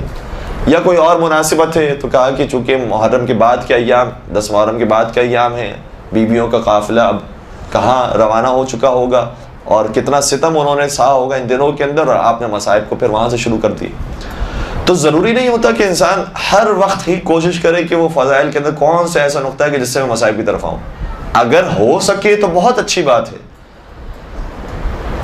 اور یہ بات ایک حد تک ٹھیک بھی ہے جو بڑے بزرگان کہتے بھی ہیں کہ کوئی بھی فضائل ایسے نہیں ہیں کہ جس سے ہم مصائب کی طرف نہ آ سکیں، ہر گوشے سے ہم کہیں نہ کہیں سے مصائب کی طرف آ سکتے ہیں۔ لیکن اگر کسی میں صلاحیت نہیں ہے، اور بڑے بڑے بزرگان میں سے ہم نے سنا ہے کہ بعض دفعہ لوگ نہیں پیش کرتے ربط مصائب کو، فضائل کا ایک حصہ ختم ہوا، کہا کہ عزاداران سید الشہداء آج محرم کی فلاں تاریخ ہے اور یہاں پر رضا خانے کی رسم یہ ہے کہ ان کے مصائب بیان ہوتے ہیں، اور مصائب بیان کرنا شروع کیے۔ تو یہ کوئی بہت ہارڈ اینڈ فاسٹ رول نہیں ہے۔ اور اسی طریقے سے چلیں یہ بات لکھ لی تو میں اپنی بات کو پورا مکمل کر دوں۔ کئی سارے لوگ مختلف مشورے دیں گے اور مختلف باتیں کہیں گے کہ تمہارے مصائب بہت اچھے ہونے چاہیے ورنہ مجلس صحیح نہیں جاتی۔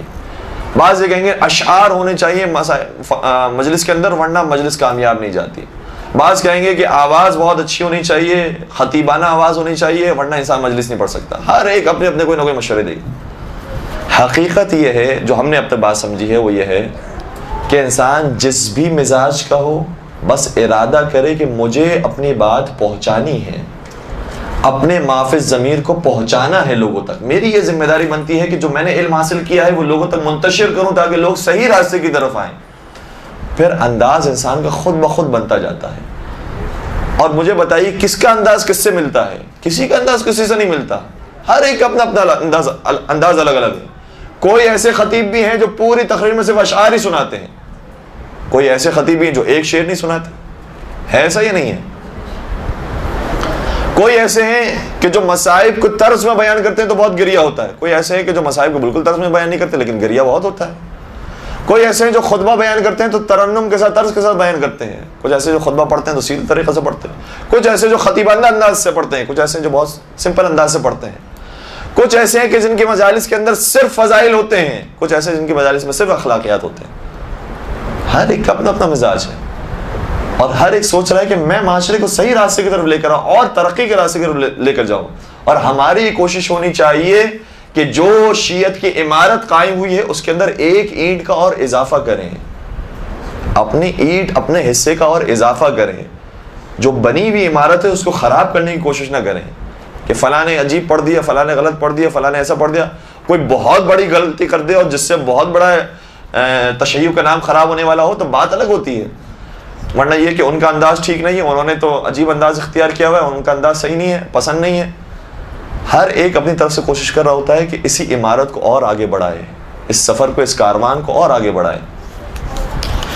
تو کچھ چیزیں کوئی ہارڈ اینڈ فاسٹ نہیں ہوتی, ہر ایک کے اپنے مزاج ہوتا ہے اور اپنے مزاج کے مطابق انسان پڑھ سکتا ہے. حتیٰ بعض ایسے خطبہ بھی ہیں کہ جو اپنی تقریر میں آپ شعر کی بات کر رہے ہیں, ایک آیت پیش نہیں کرتے. ایک آیت قرآن کریم کی پوری تقریر میں نہیں ہوتی لیکن اس کے باوجود پوری تقریر دین کے موضوع پر ہوتی ہے. کوئی دینی فکر دے رہے ہوتے ہیں, اس میں بھی کوئی قباحت نہیں ہے. البتہ آیات ہو تو بہت اچھا ہے, احادیث ہو تو بہت اچھا ہے, یہ جتنی چیزیں ہوں, واقعات ہوں, اشعار ہوں, بہت اچھی بات ہے. لیکن اگر کوئی نہیں پیش کر سکتا تو اس کا یہ مطلب نہیں کہ یہ فیل آدمی ہے, اس کو کچھ نہیں آتا. وہ بھی کام کر رہا ہے اور بہت اچھا کام کر رہا ہے, لوگ اسے بھی سنتے ہیں. تو قانون کوئی ایسا نہیں ہے تقریر کا کہ آپ اسی قانون کو اسی فارمولے پر پورا اتریں تو پھر خطیب کہلائیں گے, ورنہ خطیب نہیں کہلائیں گے. ایسی کوئی خاص اس کی حدود نہیں ہے. ایک درود پڑھ دیجیے گا محمد وآلہ.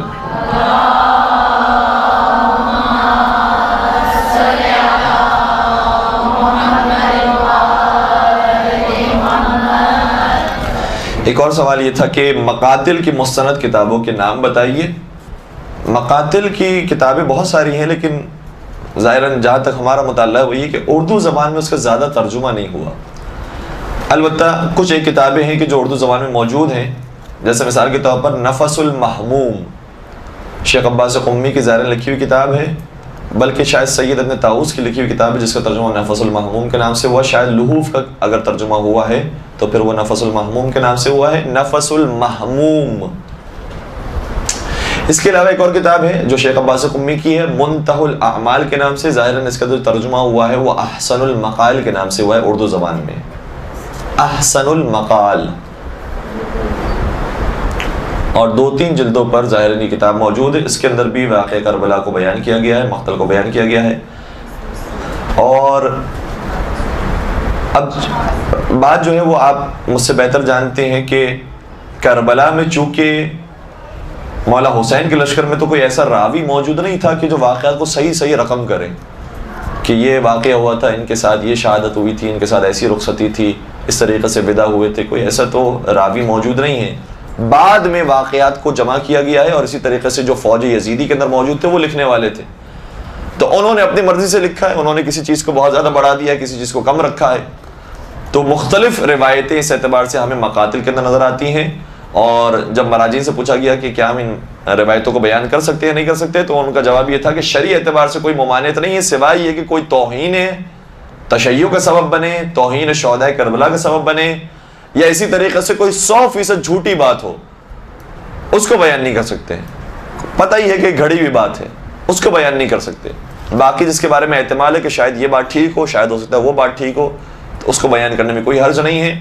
ایک ویب سائٹ ہے جس کے اوپر اردو زبان میں کتابیں موجود ہیں, اس کو نوٹ فرما لیجئے گا, زیارات.net کے نام سے, ZIYARAAT.net. زیارات.net. اس کے اوپر اردو زبان میں اور انگلش میں بھی کتابیں موجود ہیں. بہت اچھی ویب سائٹ ہے, البتہ PDF فارمیٹ کے اندر موجود ہیں. اور اس ویب سائٹ پر آپ کربلا لکھیں یا مولا حسین لکھیں یا کوئی ایسا لفظ لکھیں تو جتنی بھی مقاتل سے متعلق کتابیں ہوں گی وہ آپ کے سامنے آ جائیں گی. ایک اور درود پڑھ دیجیے گا, محمد وآل.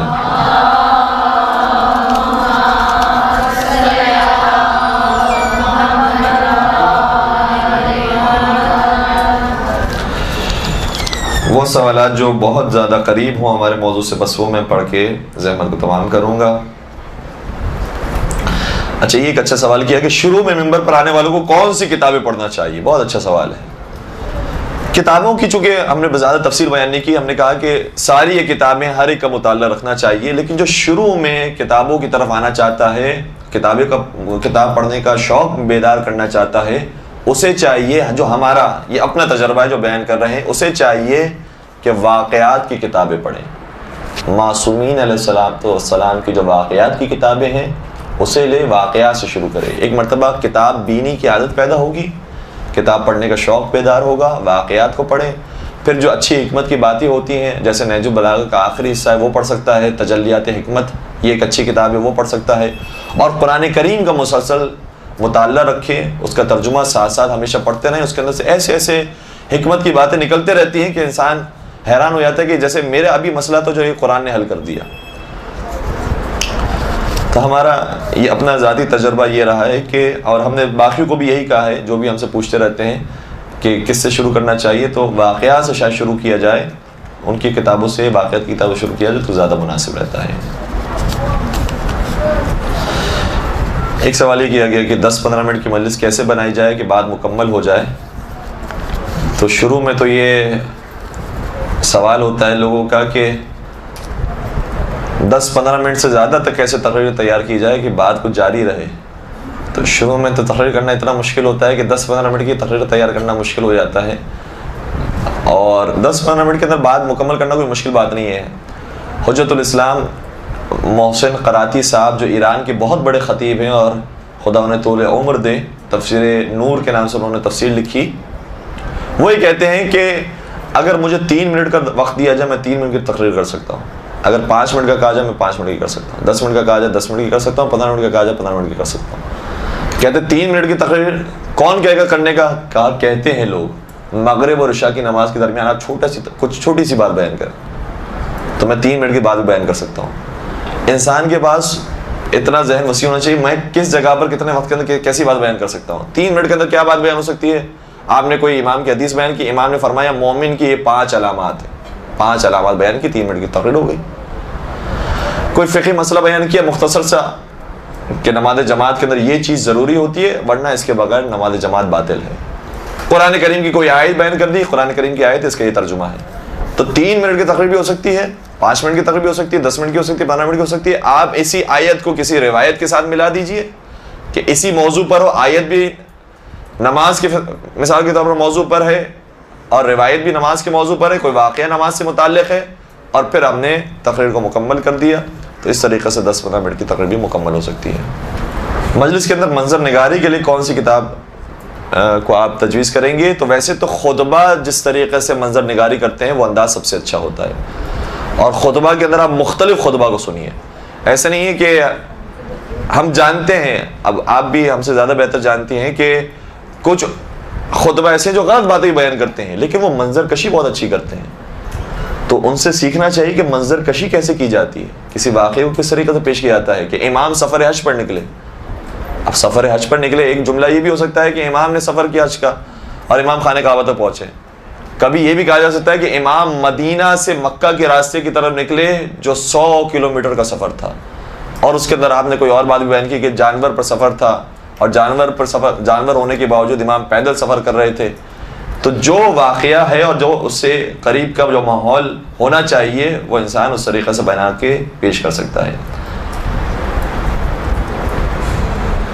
یہ بھی ایک اچھا سوال ہے کہ عربی میں آیت کے اندر روانی کیسے پیدا کی جائے کہ ممبر پر اگر انسان نہ بھولے اس کے لیے مسلسل تمرین کرنا ضروری ہوتا ہے، اور ایک عادت کے اندر آ جاتی ہے بات تو پھر آسان ہو جاتا ہے، اور ہر ایک کے ساتھ معاملہ الگ الگ ہے۔ جس طریقے سے میں نے عرض کیا کہ کچھ چیزوں کے اندر کوئی ہارڈ اینڈ فاسٹ رول نہیں ہے۔ کوئی خطیب ایسا ہے کہ جو آیت کو یاد نہیں کر سکتے ہیں، انہوں نے آیت بیان نہیں کی ہے ممبر سے، کیونکہ خدا نہ خواستہ غلط آیت پڑھ لیں، اس سے بہتر ہے کہ آیت نہ پڑھی جائے، ترجمہ پیش کر دیا جائے۔ اور کسی کے اندر صلاحیت ہوتی ہے، وہ تھوڑا سا پڑھتے ہوئے یاد ہو جاتی ہے۔ ایک ہمارے استاد تھے، کہتے ہیں کہ ان کی کلاس فیل ہو، نہج البلاغہ کے خطبات یاد ہو گئے، قرآن کریم کے جو واقعات تھے وہ پوری عربی کے ساتھ انہیں واقعات یاد ہیں، ساری چیزیں یاد ہیں، لیکن جب ان کے ساتھ میں مباحثے کے لیے بیٹھتا ہوں اور منطق کا کوئی مباحثہ ہوتا ہے، انہیں بات سمجھا کے تھک جاتا ہوں، وہ منطق کی بات نہیں سمجھتے۔ تو کسی کا ذہن ہوتا ہے، میں مثال دوں کہ میتھس کے اندر کام نہیں کرتا ہے، ریاضیات اسے سمجھ میں نہیں آتی ہے، لیکن آپ اسے اسلامیات پڑھائیں، اردو پڑھائیں، ادبیات پڑھائیں، جغرافی پڑھائیں، وہ ذہن نشین ہو جاتی ہیں۔ تو ہر ایک کا اپنا اپنا مزاج ہوتا ہے۔ البتہ آیات کو یاد کرنا بہت اچھی بات ہے، اور یاد کرنا چاہیے، محنت کرنا چاہیے اس کے اوپر۔ یہ کام کیا جا سکتا ہے کہ انسان سوتے وقت مثال کے طور پر 4-5 مرتبہ پڑھ کے وہ سوئے، اٹھنے کے بعد اس کو 4-5 مرتبہ پڑھے۔ گھر کے اندر کوئی ایسا بورڈ لگایا جا سکتا ہے، وائٹ بورڈ لگایا جا سکتا ہے کہ جس کے اوپر آپ نے وہ آیت لکھ دی، جب بھی انسان کچن میں جائے اس آیت پر نظر پڑے، باہر نکلے اس آیت پر نظر پڑے، پڑھتا رہے، یاد ہو جائے، اس کے بعد جب یاد ہو جائے اسے مٹا کر نئی آیت لکھ دی آپ نے۔ تو بہانے بہت سارے ہیں یاد کرنے کے لیے، اگر کوشش کرے انسان تو انشاءاللہ وسیلے بہت سارے پیدا ہو جاتے ہیں اور انسان وہ یاد کر پاتا ہے۔ بس وقت ہمارا کافی ہو گیا، اور انشاءاللہ زندگی رہی تو اس موضوع پر مزید گفتگو ہوگی۔ خدا آپ کی توفیقات میں اضافہ کرے، اور انشاءاللہ نور قرآن اور نور اہل بیت کو منتشر کرنے کی توفیق نصیب فرمائے، اور آپ کی جائز شرعی حاجات کو پورا فرمائے، بانیان کی نیک توفیقات میں اضافہ فرمائے، اس مدرسے کو اور تمام مدارس علمیہ کو، عزاخانوں کو، مساجد کو دن دگنی رات چگنی ترقی نصیب فرمائے، اور حضرت حجت علیہ السلام کا ظہور فرمائے، ہمیں ان کے اعوان انصار میں شمار فرمائے۔ ربنا تقبل منا انک انت السمیع العلیم وتب علینا انک انت التواب الرحیم برحمتک یا ارحم الراحمین۔